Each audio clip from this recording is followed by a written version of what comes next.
Okay, അങ്ങനെയാണെങ്കിൽ നമുക്ക് നമ്മുടെ സയൻസ് ഞാനിന്ന് 5ാം ക്ലാസ്സാണ് എടുക്കുന്നത്. നമ്മുടെ 5ാം ക്ലാസ്സോടെ നമുക്ക് റിവിഷൻ നോക്കാം. നമുക്ക് സത്യം പറഞ്ഞാൽ ഒരാഴ്ച ഇല്ലല്ലോ, വ്യാഴാഴ്ച ഈ ദിവസം ആകുമ്പോഴത്തേനും പരീക്ഷ തീർന്നില്ലേ. എല്ലാവരും പഠിക്കുന്നുണ്ടെന്ന് വിശ്വസിക്കുന്നു, പഠിച്ചു കഴിഞ്ഞെന്ന് വിശ്വസിക്കുന്നു. അപ്പോൾ നമുക്ക് റിവിഷനിലേക്ക് കിടക്കാം. ജസ്റ്റ് ഈ പാഠം മൊത്തം ഒന്നും പറയുന്നില്ല. 5ാം ക്ലാസ്സിലെ ഒരു 10 മണിക്ക് മുമ്പ് നമ്മുടെ ഈ ഒരു മൊത്തം തീർക്കാൻ ഉദ്ദേശിച്ചായിരിക്കുന്നത്. 5ാം ക്ലാസ്സിലെ മെയിൻ ആയിട്ടുള്ള കുറേ കാര്യങ്ങൾ ഞാൻ എപ്പോഴും പറയുന്നതാണ്. നമ്മൾ ടെക്സ്റ്റ് വായിക്കണം, സ്കൂൾ ടെക്സ്റ്റാണ്, നല്ല രീതിയിൽ വായിക്കണം. എന്നാൽ മാത്രമേ നമുക്ക് എവിടെ നിന്ന് വേണമെങ്കിലും ക്വസ്റ്റ്യൻ വരാം. നമ്മൾ പറഞ്ഞാൽ മാത്രമായിരിക്കത്തില്ല, ചിലപ്പോൾ നമ്മൾ ഇത് വരത്തില്ലായിരിക്കും എന്ന് ഉദ്ദേശിക്കുന്നത് വേണമെങ്കിലും വരാം. അപ്പോൾ അതുകൊണ്ട് ടെക്സ്റ്റ് നന്നായിട്ട് വായിക്കുക. ഇനിയും ഒരാഴ്ച സമയമുണ്ട്, ടെൻഷനൊന്നും അടിക്കേണ്ട. ടെക്സ്റ്റ് ഒന്ന് നന്നായിട്ട് മനസ്സിലാക്കിയിരിക്കുക, സയൻസ് അല്ലേ. പിന്നെ നമ്മുടെ DLEDൻ്റെ S1 S2 പരിസര പഠനം അത് നന്നായിട്ട് വായിച്ച് മനസ്സിലാക്കിയിരിക്കുക കേട്ടോ. അപ്പോൾ ജസ്റ്റ് നമ്മുടെ 5ാം ക്ലാസ്സിലെ കുറച്ച് ഇമ്പോർട്ടൻ്റ് ആയിട്ടുള്ള കാര്യങ്ങൾ പറഞ്ഞു പോവാണ്. ഒന്നാമത്തെ ചാപ്റ്റർ നമുക്കറിയാം, ഒറ്റയുള്ളൊരു ജീവിയും. അതിൻ്റെ അകത്ത് പ്രധാനമായിട്ടും നമ്മുടെ സസ്യാഹാരികളായിട്ടുള്ളവർ, അല്ലെങ്കിൽ പ്രാഥമിക ഉൽപാദകർ, പിന്നെ നമ്മുടെ ദ്വിതീയ ഉൽപാദകർ, തൃതീയ ഉൽപാദകർ എന്ന് പറഞ്ഞാൽ ആ ഒരു ഫുഡ് വെബ് ഉണ്ടല്ലോ, ആ ഒരു കാര്യങ്ങളാണ് നമ്മുടെ മെയിനായിട്ടും ഈ ഒരു ചാപ്റ്ററിൻ്റെ അകത്ത് പറഞ്ഞു പോകുന്നത് തന്നെ. അപ്പോൾ ഇവിടെ ഈ പറഞ്ഞതുപോലെ തന്നെ ഇതുണ്ട്, കണ്ണി ചേർന്ന്. അതായത് ആദ്യത്തെ നിങ്ങൾ എപ്പോഴും ഓർത്തിരിക്കേണ്ട ഒരു കാര്യം, പ്രാഥമിക ഉൽപാദകർ അല്ലെങ്കിൽ ഒരു ഫുഡ് വെബിലെ ആദ്യത്തെ ആൾക്കാരെന്ന് പറയുന്നത് എപ്പോഴും ആരാണ്? നമ്മുടെ സസ്യമായിരിക്കും ഏറ്റവും ആദ്യത്തെ. ഇത് ഫസ്റ്റ് ഉൽപാദകർ എന്ന് പറയുന്നത്, ആദ്യ ഉൽപാദകർ അല്ലെങ്കിൽ പ്രാഥമിക ഉൽപാദകർ എന്ന് പറയുന്ന ആരായിരിക്കും? എപ്പോഴും ഒരു ഫുഡ് വെബിൻ്റെ ഏറ്റവും ആദ്യത്തെ ആളെന്ന് പറയുന്നത് ആരാണ്? നമ്മുടെ സസ്യമാണ് ആ ഒരു ഫുഡ് ചെയിൻ്റെ ആദ്യത്തെ ആൾക്കാരെന്ന് പറയുന്നത്. പിന്നെ ലാസ്റ്റ് വരുന്ന അല്ലെങ്കിൽ തൃതീയ ഉപഭോക്താക്കൾ അല്ലെങ്കിൽ ഉൽപാദകർ എന്ന് അവസാനം വരുന്ന ലാസ്റ്റ് സ്റ്റേജ് വരുന്ന ആരായിരിക്കും? എപ്പോഴും മാംസഭോജികളായിരിക്കും ലാസ്റ്റ് വരുന്നത് കേട്ടോ. ആ ഒരു 2 കാര്യങ്ങൾ ഓർത്തിരിക്കണം.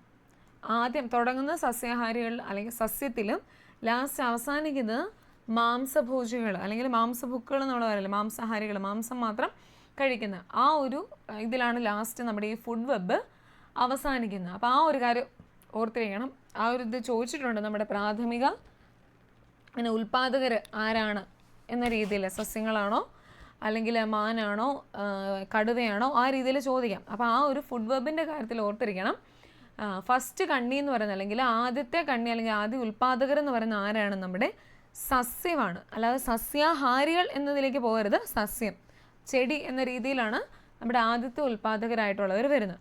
അവസാനം വരുന്ന ആരിൽ പോയി എത്തിച്ചേരുന്നുണ്ട്? നമ്മുടെ മാംസഭോജികൾ അല്ലെങ്കിൽ മാംസാഹാരികളിലാണ് നമ്മുടെ ആ ഒരു ഫുഡ് വെബിൻ്റെ അവസാനം പോയി ചെല്ലുന്നത്. അതാണ് പറഞ്ഞിരിക്കുന്നത്. നോക്കിക്കേ, ആഹാരത്തിനായി ജീവികൾ പരസ്പരം ആശ്രയിക്കുന്നു. ജീവികളുടെ ഈ പരസ്പര ബന്ധമാണ് എന്ത് പറയുക?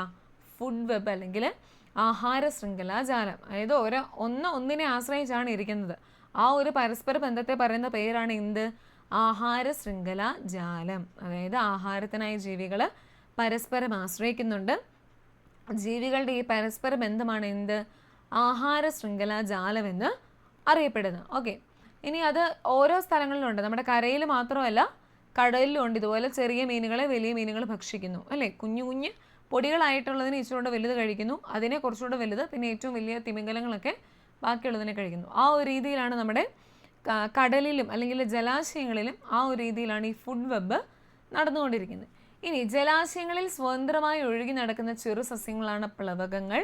സമുദ്രം എന്ന ആവാസ വ്യവസ്ഥയിലെ ഉൽപാദകരാണിവ. അപ്പോൾ സമുദ്രത്തിലെ ഉൽപാദകരെന്ന് പറയുന്ന ഏതാണ്? ഈ പ്ലവകങ്ങളും ഏത് കാറ്റഗറി പെടുന്നതാണ്? നമ്മുടെ സസ്യങ്ങൾ എന്നുള്ള ആ ഒരു വിഭാഗത്തിൽ തന്നെ പെടുന്നതാണ് എന്ത്? കടലിലെ പ്ലവകങ്ങളും. നമ്മൾ പറയും ഫുഡ് വെബിലെ ആദ്യത്തെ കണ്ണി എന്ന് പറയുന്ന സസ്യമാണ്. അതുപോലെ തന്നെ കടലിലെ ആദ്യത്തെ കണ്ണിയും അല്ലെങ്കിൽ ഉൽപാദകർ എന്ന് പറയുന്ന ആരാണ്? പ്ലവകങ്ങൾ. അതൊരു ചെറു സസ്യങ്ങളാണ്. അപ്പോൾ ഓർത്തിരിക്കുക കേട്ടോ, കടലിലേത് പ്ലവകങ്ങളാണ്, ആദ്യത്തെ ഉൽപാദകർ അല്ലെങ്കിൽ ആദ്യത്തെ കണ്ണി എന്ന രീതിയിൽ വരുന്നത് നമ്മുടെ പ്ലവകങ്ങളാണ്. അത് ചെറു സസ്യങ്ങളുടെ വിഭാഗത്തിൽ പെടുന്നു. ഓക്കെ, ഇനിയുള്ളത് ജീവനുള്ളവ ജീവനില്ലാത്തവ അത്ര ഇമ്പോർട്ടൻ്റ് അല്ല നമ്മുടെ ആവാസ വ്യവസ്ഥയിൽ. ഇതാണിപ്പോൾ നമ്മൾ പറഞ്ഞുകൊണ്ടിരിക്കുന്ന സാധനം. കണ്ടോ, ആദ്യത്തെ ആഹാര ശൃംഖലാജാലത്തിലെ ഫസ്റ്റ് പേഴ്സൺ നമ്മുടെ സസ്യമാണ്. പിന്നെ വരുന്ന സസ്യത്തെ ആഹാരമായിട്ട് കഴിക്കുന്നവർ, പിന്നെ ഈ സസ്യത്തെ അതായത് സസ്യാഹാരികളെ കഴിക്കുന്നവർ നമ്മുടെ മാംസഭുക്കുകളായിട്ടുള്ളവർ. അങ്ങനെ ആ ഒരു സ്റ്റേജിലാണ് നമ്മുടെ ഫുഡ് വെബ് പോകുന്നത്. ഇനി കടുവ സംരക്ഷണം, അത് നമ്മൾ അന്ന് ക്ലാസ്സിൻ്റെ സമയത്തെല്ലാം പറഞ്ഞ കാര്യമാണ്. ഈ പുതിയ ആൾക്കാരൊന്നും വേണ്ട. ഇനി വേണ്ടതാണ് നമ്മുടെ ഫുഡ് ചെയിൻ. ആഹാര ശൃംഖലാജാലത്തിലെ ഒറ്റ ശ്രേണിയുള്ള ഒരു ആഹാരബന്ധമാണ് ആഹാര ശൃംഖല, അതായത് ഫുഡ് ചെയിൻ. നമ്മൾ മറ്റേത് പറഞ്ഞ എന്താ, പരസ്പരം ഒന്നൊന്നിനെ ആശ്രയിച്ചാണ് ഇരിക്കുന്നത്. ആ ഒരു പരസ്പര ബന്ധത്തെയാണ് നമ്മൾ പറഞ്ഞ ഫുഡ് വെബ്, അതായത് ആഹാര ശൃംഖലാജാലകം. ഇനി ഇതാണെങ്കിൽ ആഹാര ശൃംഖലാജാലത്തിലെ ഒറ്റ ശ്രേണിയിലുള്ള ഒരു ആഹാരബന്ധമാണ് ഫുഡ് ചെയിൻ. അതായത് സസ്യം അത് പുഴു കഴിക്കുന്നു, പുഴുവിനെ കോഴി കഴിക്കുന്നു, കോഴിയെ കുറുക്കൻ കഴിക്കുന്നു, കുറുക്കനെ കഴുകൻ കഴിക്കുന്നു. ഈ ഒരു ഒറ്റ ചെയിനിൽ പോകുന്നതാണെങ്കിൽ അതിനെന്ത് പറയും, നമ്മുടെ ഫുഡ് ചെയിൻ അല്ലെങ്കിൽ ആഹാര ശൃംഖല എന്ന് പറയും. ഓക്കെ, കിട്ടിയോ? മറ്റേത് ഫുഡ് വെബാണ്, അതായത് ജസ്റ്റ് ഇത്ര പറയുന്നുള്ളൂ. സസ്യത്തെ കഴിക്കുന്ന ഒരുപാട് സസ്യാഹാരികളുണ്ട്, അവരെ കഴിക്കുന്ന ഒരുപാട് മാംസാഹാരികളുണ്ട്, അത് ആര് വേണമെങ്കിലും ആകാം. അപ്പോൾ അവരെല്ലാം പരസ്പരം ആശ്രയിച്ചാണ് ഇരിക്കുന്നത്. അത് പറയുന്നതാണ് നമ്മുടെ ഫുഡ് വെബ് അല്ലെങ്കിൽ ആഹാര ശൃംഖല ജാലം എന്ന് പറയുന്നത്. ഇനി ഫുഡ് ചെയിൻ എന്ന് പറഞ്ഞാൽ എന്താ, നമ്മുടെ ചെയിനായിട്ട് ഒരൊറ്റ ചെയിനല്ലേ ഉള്ളൂ. ആ ഒരൊറ്റ ചെയിനിൽ വരുന്നതാണ് ഇത്. സസ്യം, പുഴു, കോഴി, കുറുക്കൻ, കഴുകൻ, അങ്ങനെ ആ ഒരു ഒറ്റ ചെയിൻ. അല്ലെങ്കിൽ ഇവിടെ സസ്യം, ആടിനെ തിന്നുന്ന കടുവയോ, അല്ലെങ്കിൽ സസ്യം, മാനിനെ തിന്നുന്ന കടുവ, അതും ഒരു ചെയിനാണ്. ആ ഒരൊറ്റ ചെയിൻ എന്ന് പറയുന്നതാണ് ആഹാര ശൃംഖല അല്ലെങ്കിൽ ഫുഡ് ചെയിൻ എന്നുള്ളത് കേട്ടോ. അപ്പോൾ ഈ ഒരു ഇതിൻ്റെ അകത്ത് മെയിനായിട്ട് ഇമ്പോർട്ടൻ്റ് ആയിട്ടുള്ള സാധനം എന്ന് പറയുന്നത് ഒന്നാമത്തെ കണ്ണി സസ്യമാണ്, അവസാനത്തെ കണ്ണി നമ്മുടെ മാംസാഹാരികളാണ് അല്ലെങ്കിൽ മാംസഭുക്കുകൾ. ആ ഒരു കാര്യം ഓർത്തിരിക്കണം കേട്ടോ. ആദ്യത്തെ കണ്ണി, ഒന്നാമത്തെ കണ്ണി സസ്യമാണ്, അവസാനത്തെ കണ്ണി ആരാണ്, നമ്മുടെ മാംസഭുക്കുകളാണ്. ഇനിയുള്ള പ്രധാനപ്പെട്ട ആളാണ് നമ്മുടെ ഫോട്ടോസിന്തസിസ് അല്ലെങ്കിൽ പ്രകാശ സംശ്ലേഷണം. നോക്കിക്കേ, കാർബൺ ഡൈ ഓക്സൈഡ്, ജലം എന്നിവ ഉപയോഗിച്ച് സസ്യങ്ങൾ ആഹാരം നിർമ്മിക്കുന്നു. അപ്പോൾ കാർബൺ ഡൈ ഓക്സൈഡും ജലവും ഉപയോഗിച്ചാണ് എന്ത് സസ്യങ്ങൾ ആഹാരം നിർമ്മിക്കുന്നത്. സൂര്യപ്രകാശത്തിൽ നിന്നുള്ള ഊർജമാണ് ഇതിനെ ഉപയോഗപ്പെടുത്തുന്നത്. അതിനാൽ ഈ പ്രവർത്തനത്തെ പ്രകാശ സംശ്ലേഷണം എന്ന് പറയുന്നു. അതായത് സസ്യങ്ങൾ എന്താണ്, ജലം, വേരിൽ കൂടി ജലവും അതുപോലെ തന്നെ ഓക്സിജൻ സ്റ്റൊമാറ്റോ വഴിയാണ് വാതക വിനിമയം നടക്കുന്നതെന്നൊക്കെ നമ്മളത് പഠിച്ചില്ലായിരുന്നോ? ആ സിരന്തരങ്ങൾ അത് വരുന്നുണ്ട്. അപ്പോൾ അതിലൂടെ ഓക്സിജൻ അകത്തേക്ക് കടക്കുന്നു. ആ ഓക്സിജനും ജലവും വഴി നമ്മുടെ പുറത്തേക്ക് ഫുഡ് ഉണ്ടാക്കുന്നു അല്ലേ? ഇലകളിലാണ് ഫുഡ് ഉണ്ടാക്കുന്നതൊക്കെ നമ്മൾ പഠിച്ചായിരുന്നു. അപ്പോൾ ആ ഇലകളിൽ വെച്ച് ഫോട്ടോസിന്തസിസ് നടക്കുന്നു. അതിന് സഹായിക്കുന്നതാണ് ആര്, നമ്മുടെ സൂര്യപ്രകാശം അല്ലേ? സൺലൈറ്റിൻ്റെ സഹായത്തോടു കൂടിയാണ് ഈ ഒരു പ്രോസസ്സ് അല്ലെങ്കിൽ ഫുഡ് ഉണ്ടാക്കുന്ന ആ ഒരു പരിപാടി നടക്കുന്നത്, ഫോട്ടോസിന്തസിസ്.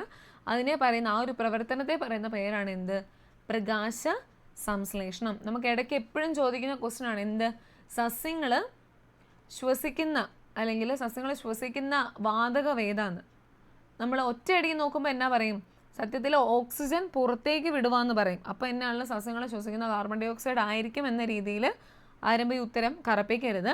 നമ്മളെല്ലാവരും, സസ്യങ്ങളായിക്കോട്ടെ ജന്തുക്കളായിക്കോട്ടെ നമ്മൾ മനുഷ്യരായിക്കോട്ടെ, എല്ലാവരും ശ്വസിക്കുന്നത് എപ്പോഴും എന്താണ്, അതെപ്പോഴും എന്താണ്, ഓക്സിജനാണ്. ഇവിടെ സസ്യങ്ങൾ എന്താ ചെയ്യുന്നത്, കാർബൺ ഡൈ ഓക്സൈഡ് ഉള്ളിലേക്ക് വലിക്കുന്നുണ്ട്, അതുപോലെ തന്നെ ഓക്സിജനും ഉണ്ട്. പക്ഷെ പുറത്തേക്ക് വിടുമ്പോൾ, ഫോട്ടോസിന്തസിസ് എന്ന പ്രവർത്തനത്തിലൂടെ അത് പുറത്തേക്ക് വിടുമ്പോൾ ഓക്സിജൻ മാത്രമേ പുറത്തേക്ക് വിടുന്നുള്ളൂ കേട്ടോ. അപ്പോൾ ശ്വസിക്കുന്നതെന്ന് പറഞ്ഞ് ക്വസ്റ്റ്യൻ ചോദിച്ചാൽ ഒരിക്കലും കാർബൺ ഡൈ ഓക്സൈഡ് പോയി കറപ്പിക്കരുത്. അതെപ്പോഴും ഓക്സിജൻ തന്നെയാണ്. പക്ഷേ കാർബൺ ഡൈ ഓക്സൈഡും കയറുന്നുണ്ട്. എന്നാണല്ലോ ഫോട്ടോസിന്തസിസ് കഴിയുമ്പോൾ പ്രൊഡക്റ്റായിട്ട് ഓക്സിജൻ പുറത്തേക്ക് വിടുന്നുണ്ട്. അതായത് ഇവർ ശ്വസിക്കുന്നത് ഓക്സിജൻ തന്നെയാണ്, കൂടെ ആരുമുണ്ട്, കാർബൺ ഡൈ ഓക്സൈഡും ഉണ്ട്. അതുപോലെ തന്നെ പുറത്തേക്ക് വിടുന്നത് എന്ത് തന്നെയാണ്, ഓക്സിജനാണ് കേട്ടോ. അത് ഓർത്തിരിക്കണം. പലതവണ ചോദിച്ചിട്ടുള്ള ഈ ഒരു ശ്വസിക്കുന്ന കാര്യമാണ്. സസ്യങ്ങൾ ശ്വസിക്കുന്ന ഏത് വാതകമാണ്? പെട്ടെന്ന് നമ്മൾ ഓർക്കുമ്പോൾ, ഫോട്ടോസിന്തസിസിൻ്റെ പ്രക്രിയയൊക്കെ ഓർക്കുമ്പോൾ നമ്മൾ ഓർക്കും, അയ്യോ കാർബൺ ഡൈ ഓക്സൈഡ് കയറ്റിയിട്ടാണല്ലോ പുറത്തേക്ക് ഓക്സിജൻ വിടുന്നതെന്നുള്ളത് അല്ലേ? പക്ഷെ ആ രീതിയിലല്ല.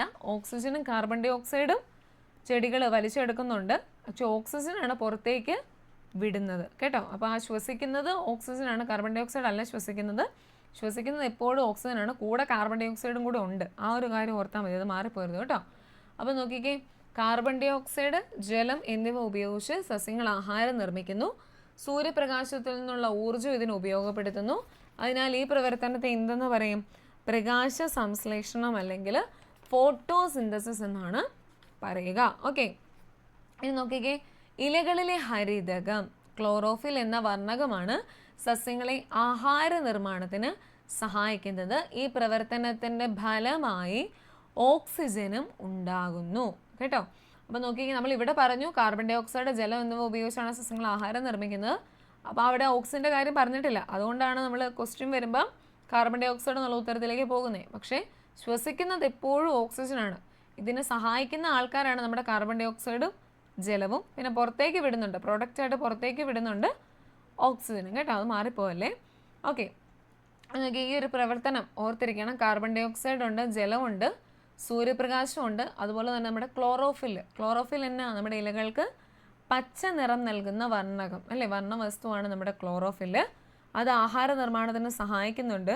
ഈ ഒരു പ്രവർത്തനത്തിൻ്റെ ഫലമായിട്ട് എന്താണ് പുറത്തേക്ക് വരുന്നത്? ഓക്സിജൻ. ആ ഓക്സിജൻ അല്ലേ നമ്മൾ ശ്വസിക്കുന്നത്. അപ്പോൾ നമ്മൾ പറയും മരങ്ങളൊക്കെ വെട്ടിക്കളഞ്ഞാൽ നമുക്ക് ഓക്സിജൻ്റെ അളവ് കുറയും അല്ലേ, നമുക്ക് നല്ല ശുദ്ധവായു ലഭിക്കില്ല എന്നാണ് പറയുന്നത്. അപ്പം ഫോട്ടോസിന്തസിസ് എന്ന പ്രവർത്തനത്തിൻ്റെ ഫലമായി ഓക്സിജൻ ഉണ്ടാകുന്നു. ഓക്കെ, അപ്പോൾ ഫോട്ടോസിന്തസിസ് എന്താണ്, അതിനകത്തെ ഘടകങ്ങൾ ആരൊക്കെയാണെന്നുള്ളത് വളരെ ഇമ്പോർട്ടൻ്റ് ആണ്, അത് പഠിക്കണം. ഇനി ഇത് ഓർമ്മയുണ്ടോ? നമ്മുടെ ചെമ്പരത്തി, തുളസി, ഏഴിലമ്പാല ഇവരുടെയൊക്കെ പ്രത്യേകതകൾ എന്നായിരുന്നു, ഓർക്കുന്നുണ്ടോ? ഇവരുടെ ഇലകൾക്കൊക്കെ തണ്ടിൽ നിന്ന് അങ്ങോട്ട് പോകുന്നത് ഒരുപോലെ ഇരിക്കുന്നത് ഓർക്കുന്നുണ്ടോ? ചെമ്പരത്തി, തുളസി, ഏഴിലമ്പാലയൊക്കെ. ചെമ്പരത്തി ഏത് വിഭാഗത്തിൽപ്പെടുന്ന, അതിൻ്റെ പ്രത്യേകത എന്നായിരുന്നു? എല്ലാവരും മറന്നുപോയോ?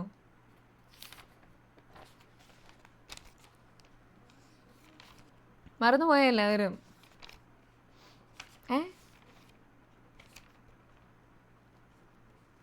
ഈ ചെടികൾക്ക് അതായത് അതിൻ്റെ ഇലകളുടെ പ്രത്യേകതകൾ വെച്ച് നമ്മൾ ചെമ്പരത്തി എന്നൊക്കെ പറഞ്ഞുകൊണ്ട് കുറേ പേരുകൾ പഠിച്ചില്ലായിരുന്നോ? എല്ലാവരും മറന്നു? ഏകാന്തര വിന്യാസം, എതിർ വിന്യാസം, സർപ്പിള വിന്യാസം എന്നൊക്കെ അല്ലേ പറഞ്ഞത്, എക്സാമ്പിൾസ് ഒക്കെ വെച്ച് അതൊക്കെ പഠിക്കണം കേട്ടോ. അതായത് ചെമ്പരത്തിയുടെ പ്രത്യേകത എന്നായിരുന്നു? ഇതിൻ്റെ ഈ ഒരു തണ്ടിൽ നിന്ന്, അതായത് ഈ തണ്ടിൽ നിന്ന് ഒരു പർവ്വത്തിൽ നിന്ന് ഒരു ഇല, പിന്നെ അടുത്തത് ഇവിടെ നിന്നാണ് വരുന്നത്, അടുത്ത ഒരു ഇല, ആ ഒരു രീതിയിൽ പോകുന്നതായിരുന്നു എന്ത്? ഏകാന്തര വിന്യാസം അല്ലെങ്കിൽ ഓൾട്ടർനേറ്റ് ഫില്ലോടാക്സി എന്നൊക്കെ പറഞ്ഞ് നമ്മൾ പഠിച്ചായിരുന്നു. അതായത് ഒരു പർവ്വത്തിൽ നിന്ന് ഒരില എന്ന രീതിയിൽ അറേഞ്ച് ചെയ്തിരിക്കുന്നതായിരുന്നു ഏത്? നമ്മുടെ ചെമ്പരത്തി. അതിൻ്റെ എക്സാമ്പിൾസ് എഴുതി വെക്കാം കേട്ടോ. ഏകാന്തര വിന്യാസം, ഏകാന്തര വിന്യാസം. അതിൻ്റെ എക്സാമ്പിൾ വരുന്നതാണ് ഏതൊക്കെ? ചെമ്പരത്തിയുണ്ട്, പ്ലാവുണ്ട്, മാവുണ്ട്, സപ്പോട്ട. ഇതിൻ്റെ എക്സാമ്പിൾസ് എല്ലാം ഒന്ന് എഴുതി തന്നായിരുന്നു. ഓക്കെ, പ്ലാവ്, മാവ്, സപ്പോട്ട ഇതെല്ലാം ഇതിൻ്റെ അകത്ത് പെടുന്നതാണ്, നമ്മുടെ ഏകാന്തര വിന്യാസത്തിൻ്റെ അകത്ത് പെടുന്നത്. അതായത് ഒരു പർവ്വത്തിൽ നിന്ന് ഒരില, ഈ ഒരു തണ്ടിൽ ഈ ഒരു പർവ്വത്തിൽ നിന്ന് ഒരില മാത്രമേ കാണപ്പെടുള്ളൂ. അതിനാണ് ഏകാന്തര വിന്യാസം എന്ന് പറയുന്നത്. ഇനി തുളസിയുടെയൊക്കെ കാര്യത്തിലാണെങ്കിൽ എങ്ങനെയാണ്? അതായത് ഒരു തണ്ട് അതിൻ്റെ ഒരു പർവ്വത്തിൽ നിന്ന് ഒരുപോലെ രണ്ട് സൈഡിലേക്ക് ഇങ്ങനെ ഇല വരുന്നതാണെങ്കിൽ അതിന് പറയുന്നതാണ് എന്ത്? എതിർവിന്യാസം അല്ലെങ്കിൽ ഓപ്പോസിറ്റ് ഫില്ലോടാക്സി എന്ന് പറയുന്നത് എതിർവിന്യാസം. അതിൻ്റെ ഉദാഹരണങ്ങളാണ് നമ്മുടെ തുളസി, തുമ്പ, തെച്ചി, കാപ്പി, പേരയൊക്കെ. നിങ്ങൾ സ്പീഡ് കൂടുതലാണ് പറയണം കേട്ടോ. ഞാൻ റിവിഷനും കൂടെ ആയതുകൊണ്ട് ഇങ്ങ് പറഞ്ഞു പോകുന്ന കേട്ടോ, സ്പീഡ് കൂടുതലാണ് പറയണേ. ഓക്കെ, അപ്പം എതിർവിന്യാസത്തിൽ പെടുന്നതാണ് ഏതൊക്കെ? തുമ്പ, തെച്ചി, കാപ്പി, പേര, തുളസി എന്നിവയൊക്കെ കേട്ടോ. അതിൻ്റെ പ്രത്യേകത എന്നാ? ആ ഒരു തണ്ടിൽ നിന്ന് അതിൻ്റെ ഒരു പർവ്വത്തിൽ നിന്ന് ഇങ്ങനെ ഓപ്പോസിറ്റ് ഡയറക്ഷനിലേക്ക് ഇല വരുന്നത്. ഓക്കെ, ഇനി നമ്മുടെ ഏഴിലമ്പാലയാണെങ്കിലോ അതിൻ്റെ പ്രത്യേകത എന്നാ? അത് ഏത് വിന്യാസത്തിലാണ് വിടുന്നത്? സർപ്പിള വിന്യാസം. മൂന്നാമത്തെ ആളാണ് നമ്മുടെ സർപ്പിള വിന്യാസം. അതിൻ്റെ എക്സാമ്പിളാണ് ആരൊക്കെ? ഏഴിലമ്പാലയുണ്ട്, അരളിപ്പൂവുണ്ട്, അരളിപ്പൂവിൻ്റെ ഇലയുണ്ട്, അതുപോലെ തന്നെ കോളാമ്പി. അതിൻ്റെ പ്രത്യേകത എന്താ? ഈ ഒരു പർവ്വത്തിൽ നിന്ന്, അതായത് ഈ തണ്ടിലെ ഒരു പർവ്വത്തിൽ നിന്ന് ഒരുപോലെ ഇങ്ങനെ ചുറ്റിലും ഒരു ധാരാളം ഇലകളുണ്ടെങ്കിൽ, ഒന്നിൽ കൂടുതൽ ഇലകളുണ്ടെങ്കിൽ അതാണ് ഏത്? സർപ്പിള വിന്യാസത്തിൽ പെടുന്നത് കേട്ടോ. അരളിയുണ്ട്, ഏഴിലമ്പാലയുണ്ട്, കോളാമ്പിയുണ്ട്. അതിൻ്റെ പ്രത്യേകതകൾ പഠിച്ചോ. നമുക്ക് ഇനി ഇലകളുടെ കാര്യം വരുമ്പം മറ്റേ ഏകാന്തര സ്ഥിരാവിന്യാസവും സമാന്തര സ്ഥിരാവിന്യാസവും ഒക്കെ പഠിക്കാനുണ്ട്. അപ്പോൾ ഇത് ഇലകളുടേത് മാത്രമല്ല, ആ ഒരു ഇലകളുടെ അറേഞ്ച്മെൻറ്റ്സ്, ഇലകൾ എങ്ങനെയാണ് തണ്ടിൽ ഇരിക്കുന്നു എന്നതിൻ്റെ പ്രത്യേകത വെച്ചിട്ടാണ്. അപ്പോൾ ഏകാന്തര വിന്യാസമുണ്ട്, എതിർവിന്യാസമുണ്ട്, അതുപോലെ തന്നെ സർപ്പിള വിന്യാസമുണ്ട്. ഇതിൻ്റെ എക്സാമ്പിൾ പഠിക്കണം കേട്ടോ. ഈ ഒരു 4 തന്നിട്ട് ഇതിൽ ഓഡ് വൺ ഔട്ട് എന്ന രീതിയിലായിരിക്കും ചിലപ്പോൾ ചോദിക്കുക. അല്ലെങ്കിൽ സർപ്പിള വിന്യാസം ചിലപ്പോൾ ആ ഹെഡിങ് തരാം, പക്ഷേ ഹെഡിങ് തന്നില്ല നമ്മൾ എന്നാ എടുക്കും? ജസ്റ്റ് 4 ഓപ്ഷൻസ് തന്നിട്ട് ഇതിൽ ഒറ്റയാനെ കണ്ടെത്തുക എന്നായിരിക്കും. അപ്പോൾ പ്ലാവ്, മാവ്, സപ്പോട്ട, കോളാമ്പി എന്നൊക്കെ തന്നു കഴിഞ്ഞാൽ നമ്മൾ പെട്ടെന്ന് നമ്മൾ തിങ്ക് ചെയ്തിട്ട് അതിൻ്റെ ഇലകളുടെ അറേഞ്ച്മെൻറ്റ് വെച്ചാണല്ലോ അങ്ങനെ ഓർക്കണം കേട്ടോ. അപ്പോൾ അതുകൊണ്ട് എക്സാമ്പിൾസ് നല്ല രീതിയിൽ പഠിക്കണം, അതിൻ്റെ ഹെഡിങ് എന്നാന്ന് ഓർക്കണം. അപ്പോൾ ഏകാന്തര വിന്യാസം അതിൻ്റെ പ്രത്യേകത എന്നാ? ചെമ്പരത്തിപ്പൂവിനെ ഓർക്കുക, തണ്ടിലിൻ്റെ ഒരു പർവ്വത്തിൽ നിന്ന് ഒറ്റ ഇല, ഇനി അടുത്ത പർവ്വത്തിൽ നിന്ന് അടുത്ത ഇല, അങ്ങനെയാണെങ്കിൽ അത് ഏകാന്തര വിന്യാസം. പ്ലാവ്, മാവ്, സപ്പോട്ട, ചെമ്പരത്തിയൊക്കെ. എതിർവിന്യാസമാണെങ്കിൽ ആ ഒരു പർവ്വത്തിൽ നിന്ന് അങ്ങോട്ടും ഇങ്ങോട്ടും 2 ഇല കാണും, അതാണ് നമ്മുടെ എതിർവിന്യാസം. തുളസി, തുമ്പ, തെച്ചി, കാപ്പി, പേര. ഇനി സർപ്പിള വിന്യാസമാണെങ്കിൽ അതിൻ്റെ പ്രത്യേകത എന്നാ? ആ ഒരൊറ്റ പർവ്വത്തിൽ നിന്ന് ഒരു പൂ പോലെ ഇങ്ങനെ ഇലകളായിട്ട് വരുന്നതാണ് നമ്മുടെ സർപ്പിള വിന്യാസം. അതിൻ്റെയാണ് ഏഴിലം പാല, അരളി, കോളാമ്പി. കിട്ടിയോ? അതിൻ്റെ എക്സാമ്പിൾസ് ഓൾറെഡി എഴുതി വെച്ചിരിക്കുന്നതാണ്, നിങ്ങൾ ജസ്റ്റ് ഒന്ന് മറിച്ച് നോക്കുക കേട്ടോ എഴുതിയിരിക്കുന്നത്. ഇനി എന്തെങ്കിലും മിസ്സായി പോയിട്ടുണ്ടെങ്കിൽ വീണ്ടും എഴുതി വെക്കുക. ഓക്കെ, ഇതിപ്പോൾ നമ്മൾ ആ പറഞ്ഞ കാര്യങ്ങളൊക്കെ തന്നെയാണ് പറഞ്ഞിരിക്കുന്നത്. നമ്മൾ മുമ്പേ പറഞ്ഞു നമ്മുടെ ഫോട്ടോസിന്തസിസിന് സഹായിക്കുന്ന ഒരു ഹരിതകം ഉണ്ടെന്ന് പറഞ്ഞു അല്ലേ? അത് ഏതായിരുന്നു? നമ്മുടെ ക്ലോറോഫിൽ അല്ലേ? വർണ്ണവസ്തുവാണ് നമ്മുടെ ഫോട്ടോസിന്തസിസ് സഹായിക്കുന്ന വർണ്ണവസ്തുവാണ് നമ്മുടെ ഹരിതകം. ഇലകളിലെ പച്ച നിറമുള്ള വർണ്ണകമാണ് ഹരിതകം അല്ലേ? ഇലകൾക്ക് പച്ച നിറം നൽകുന്നതാണ് ഹരിതകം. ബാക്കി നിറങ്ങൾ വളരെ വളരെ ഇമ്പോർട്ടൻ്റ് ആണ്. ഞാൻ അന്ന് കോഡൊക്കെ പറഞ്ഞായിരുന്നു. മസാല ഓക്കെ അച്ചാന്ന് അല്ലേ? എന്നായിരുന്നു മഞ്ഞ നിറം മസാല അമ്മ സാന്തോഫില്, മഞ്ഞ നൽകുന്ന സാന്തോഫില്. ഓക്കെ ഓറഞ്ച് കരോട്ടിന്, അച്ചാന്നുള്ളത് ആന്തോസയാനിൻ ചുവപ്പ് അല്ലേ? ഇത് വളരെ ഇമ്പോർട്ടൻ്റ് ആണ് ഈ നിറങ്ങൾ. പച്ചയാണെങ്കിൽ ഹരിതകം, ചുവപ്പാണെങ്കിൽ ആന്തോസയാനിൻ, ഓറഞ്ച് ആണെങ്കിൽ കരോട്ടിൻ, മഞ്ഞയാണെങ്കിൽ സാന്തോഫിൽ. അത് മാറിപ്പോരുന്നത് വളരെ വളരെ ഇമ്പോർട്ടൻ്റ് ആണ്. മസാല ഓക്കെ അച്ച, ആ കാര്യം ഓർത്താൽ മതി കേട്ടോ. ഇത് മസാല എന്ന് വരുമ്പം എന്താ? സാന്തോഫിൽ. ഇത് മഞ്ഞ സാന്തോഫിൽ. ഓക്കെ ആണെങ്കിൽ ഓറഞ്ച് കരോട്ടിന്, അച്ച ആണെങ്കിൽ ആന്തോസയാനിൻ്റേത് ചുവപ്പ് നിറം. വളരെ ഇമ്പോർട്ടൻ്റ് ആണ് ആ നിറങ്ങൾ, മാറിപ്പോകരുത്, നന്നായിട്ട് പഠിക്കുക കേട്ടോ. ചുവപ്പ് ആന്തോസയാനിൻ, ഓറഞ്ച് കരോട്ടിൻ, മഞ്ഞ സാന്തോഫില്, പച്ചയാണെങ്കിൽ ഹരിതകം. ഓക്കെ, ഇനി അന്തരീക്ഷത്തിലെ വാതകങ്ങൾ. അന്തരീക്ഷത്തിലെ ഏറ്റവും കൂടുതലുള്ള വാതകം ഏതാ? അന്തരീക്ഷത്തിലെ ഏറ്റവും കൂടുതലുള്ള വാതകം നൈട്രജൻ. പിന്നെയാണ് ഓക്കെ, നൈട്രജൻ ആണ് അന്തരീക്ഷത്തിലെ ഏറ്റവും കൂടുതലുള്ള വാതകം. ആരും ഓക്സിജൻ ഒന്നും ഓർത്തേക്കരുത്. രണ്ടാമത് വരുന്നതാണ് നമ്മുടെ ഓക്സിജൻ. ഓക്കെ, പിന്നെ വരുന്നതാണ് ആർഗൺ. പിന്നെ ബാക്കി ഈ തന്നിരിക്കുന്ന ഇത്തരം പെർസെൻറ്റേജിൽ കുറേ ഉണ്ട്. ആർഗൺ, കാർബൺ ഡൈ ഓക്സൈഡ് എന്നൊക്കെ പറഞ്ഞുകൊണ്ട് കുറേ വാതകങ്ങളുണ്ട്. അപ്പോൾ ഫസ്റ്റ് പൊസിഷൻ നിൽക്കുന്ന ആരാണ്? നൈട്രജൻ. അന്തരീക്ഷത്തിലെ ഏറ്റവും കൂടുതലുള്ള വാതകം നൈട്രജൻ ആണ്. രണ്ടാമത്തെ ആളാണ് നമ്മുടെ ഓക്സിജൻ. പിന്നെ വരുന്നതാണ് ആർഗൺ, കാർബൺ ഡൈ ഓക്സൈഡ് എന്നൊക്കെ പറഞ്ഞുള്ള ബാക്കിയുള്ള വാതകങ്ങളൊക്കെ കേട്ടോ. ഓക്കെ, ഇനി അടുത്താണ് ഞാൻ മുമ്പേ പറഞ്ഞായിരുന്നു നമ്മുടെ ഈ വാതക വിനിമയം. അതായത് കാർബൺ ഡൈ ഓക്സൈഡ് CO2 ഉണ്ട്, അതുപോലെ തന്നെ ഓക്സിജനും കയറുന്ന അല്ലേ? ചെടികൾക്കകത്തോട്ട് കയറുന്നുണ്ട്, അതുപോലെ തന്നെ ഓക്സിജൻ പുറത്തേക്ക് വിടുന്നുമുണ്ട് അല്ലേ? ഓക്സിജൻ പുറത്തേക്ക് വിടുന്നുമുണ്ട്. അപ്പോൾ അത് അങ്ങോട്ടും ഇങ്ങോട്ടും ഈ വാതക വിനിമയം നടക്കുന്ന ഇതിലെ കൂടെയാണ് നമ്മുടെ സ്റ്റൊമാറ്റ. ഈ ഒരു ഇലകളിലുള്ള സൂക്ഷ്മ സുഷിരങ്ങൾ അല്ലെങ്കിൽ സ്റ്റൊമാറ്റ, ഇതിലൂടെയാണ് അന്തരീക്ഷ വായു സസ്യത്തിനകത്തേക്ക് പ്രവേശിക്കുന്നതും പ്രകാശ സംശ്ലേഷണ ഫലമായി ഉണ്ടാകുന്ന ഓക്സിജൻ പുറന്തള്ളുന്നതും. ഈ സ്റ്റൊമാറ്റയ്ക്ക് പറയുന്ന മറ്റൊരു പേരാണ് എന്ത്? ആസ്യരന്ധ്രങ്ങൾ. ആസ്യരന്ധ്രങ്ങൾ അല്ലെങ്കിൽ സ്റ്റൊമാറ്റ എന്ന് പറയുന്നത് എന്താണ്? അന്തരീക്ഷ വായു, നമ്മുടെ കാർബൺ ഡൈ ഓക്സൈഡും ഉണ്ട്, അതുപോലെ തന്നെ ഓക്സിജനും ഉണ്ട്. അത് എങ്ങോട്ട് കയറുന്നു? ചെടികൾക്കകത്തേക്ക് കയറുന്നുണ്ട്. അപ്പോൾ ഇലകളിൽ വെച്ചാണ് ഫോട്ടോസിന്തസിസ് നടക്കുന്നത്. അപ്പോൾ ഇത് ചെടികളിലകത്തേക്ക് കയറുന്നു. ആ കയറുന്ന ഇതിലെ കൂടെയാണ് സ്റ്റൊമാറ്റോയിലൂടെയാണ് അത് കയറുന്നത്. അതുപോലെ തന്നെ ഫോട്ടോസിന്തസിസിന് ശേഷം ഓക്സിജൻ പുറത്തേക്ക് പോകുന്ന ഇതിലൂടെയാണ് സ്റ്റൊമാറ്റോയിലൂടെയാണ്. നമ്മൾ വീടിനകത്തേക്ക് വാതിലിലൂടെ കയറുന്നു എന്ന് പറയുന്ന പോലെ തന്നെ അന്തരീക്ഷ വായു സസ്യത്തിനകത്തേക്ക് പ്രവേശിക്കുന്നതും പ്രകാശ സംശ്ലേഷണ ഫലമായി ഉണ്ടാകുന്ന ഓക്സിജൻ പുറത്തേക്ക് പോകുന്നതും ഇതിലൂടെയാണ് നമ്മുടെ സ്റ്റൊമാറ്റോ അല്ലെങ്കിൽ ആസ്യരന്ധ്രങ്ങളിലൂടെയാണ് ഇത് പോകുന്നത്. ഓക്കെ, അപ്പോൾ ഓക്സിജൻ പുറത്തേക്ക് പോകുന്നതും നമ്മുടെ അന്തരീക്ഷ വായു കാർബൺ ഡൈ ഓക്സൈഡും ഓക്സിജനും എല്ലാം അകത്തേക്ക് കയറുന്നതും ഇതിലെ കൂടെയാണ്? സ്റ്റൊമാറ്റോ അല്ലെങ്കിൽ ആസ്യരന്ധ്രങ്ങളിലൂടെയാണ്. പിന്നെ നമുക്കറിയാം എന്തുകൊണ്ടാണ് നമ്മുടെ ചെടികളൊന്നും വീടിനകത്ത് അല്ലെങ്കിൽ മുറിക്കകത്ത് വളർത്തുന്നതെന്ന് പറയുന്നതിന് കാരണം തന്നെ രാത്രിയിൽ എന്ത് നടക്കുന്നില്ല? ഫോട്ടോസിന്തസിസ് രാത്രിയിൽ നടക്കുന്നില്ല. കാരണം എന്നാ? നമുക്ക് ഫോട്ടോസിന്തസിസ് നടക്കണമെങ്കിൽ ഊർജം നൽകാൻ ആര് വേണം? നമ്മുടെ സൂര്യൻ വേണം അല്ലേ?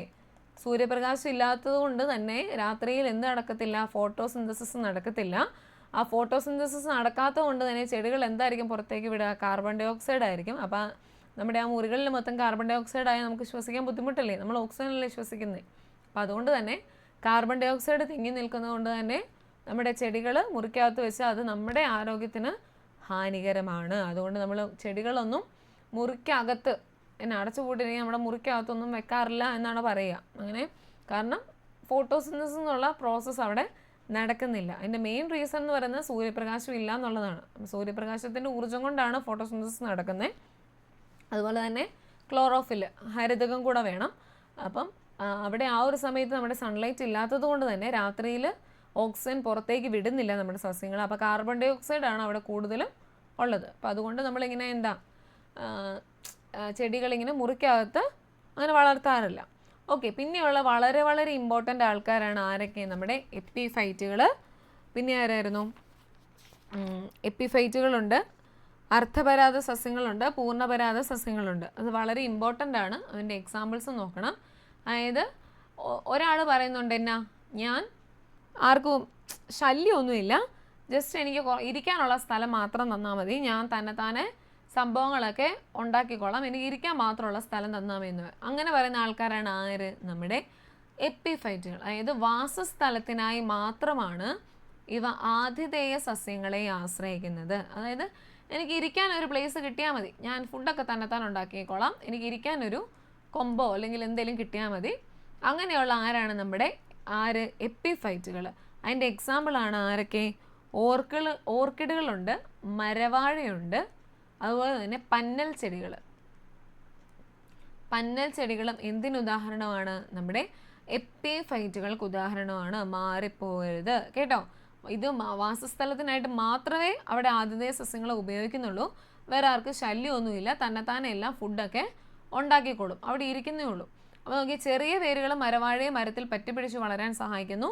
കട്ടി കൂടിയ വേരുകൾ അന്തരീക്ഷത്തിൽ നിന്ന് ഈർപ്പം വലിച്ചെടുക്കുകയാണ് ചെയ്യുന്നത്. അവൻ ബാക്കിയുള്ളിടത്തു നിന്നൊക്കെ ഫുഡിനുള്ള ആവശ്യമായിട്ടുള്ള സാധനങ്ങളൊക്കെ കണ്ടുപിടിച്ചുകൊണ്ട് വന്നോളും. അവന് ജസ്റ്റ് ഫുഡ് ഉണ്ടാക്കാനൊക്കെ ആയിട്ടൊരു സ്ഥലം വേണം.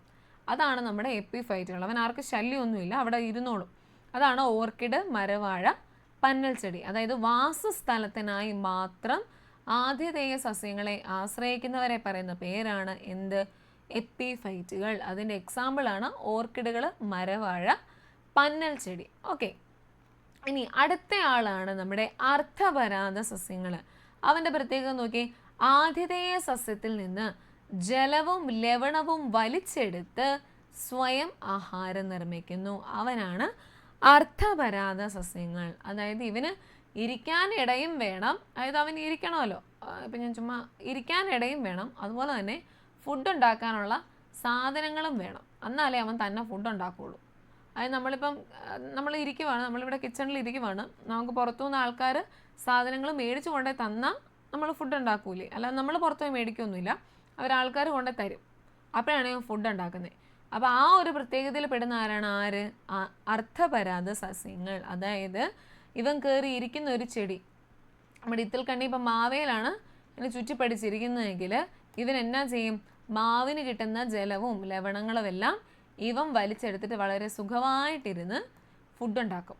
അപ്പോൾ ഇവൻ ആർക്ക് ദോഷമാണ്, നമ്മുടെ മാവിന് ദോഷമാണ് അല്ലേ. മാവിന് കിട്ടുന്ന സാധനമല്ലേ ഇവൻ കൊണ്ടുവന്ന് എടുത്തിട്ട് കട്ടെടുക്കാമെന്ന് തന്നെ പറയും. അതായത് ഇപ്പം ഇവൻ 2ാം നിലയിലാണ് താമസിക്കുന്നത്, താഴത്തെ വീട്ടിലുള്ളവരുടെ അവർ മേടിച്ച് വെച്ചിരിക്കുന്ന ഫുഡ് ഐറ്റംസ് എല്ലാം മേളിലത്തെ വീട്ടിലുള്ള ഇവൻ മേടിച്ചുകൊണ്ട് പോയിട്ട് ഇവൻ തന്നെ ഫുഡ് ഉണ്ടാക്കും. അപ്പോൾ ഇവൻ എന്തെങ്കിലും ഉണ്ടോ, താഴത്തെ വീട്ടുകാർക്ക് എന്തെങ്കിലും സാധനങ്ങളുണ്ടോ, ഇല്ല. അങ്ങനെ പണി കാണിക്കുന്നതാണ് ആര്, നമ്മുടെ അർദ്ധപരാഗ സസ്യങ്ങൾ. അതായത് ആതിഥേയ സസ്യത്തിൽ നിന്ന് ജലവും ലവണവും വലിച്ചെടുത്ത് അവൻ സ്വയം പക്ഷേ ആഹാരം നിർമ്മിക്കും കേട്ടോ, സ്വയം ആഹാരം നിർമ്മിക്കുന്നതാണ് അർദ്ധപരാഗ സസ്യങ്ങൾ. അതിൻ്റെ എക്സാമ്പിളാണ് ഇത്തിൽ കണ്ണിയുണ്ട്, അതുപോലെ തന്നെ ചന്ദനമുണ്ട് കേട്ടോ. അതായത് ചന്ദനം എവിടെയെങ്കിലും നിന്ന് കഴിഞ്ഞാൽ വലിയ മരമാകുന്നതല്ലേ, അത് എവിടെയെങ്കിലും പരിസരത്ത് നിൽപ്പുണ്ടെങ്കിൽ അപ്പുറത്ത് ചുറ്റുമുള്ള മരത്തിൻ്റെ എല്ലാം ഇത് വലിച്ചെടുക്കും.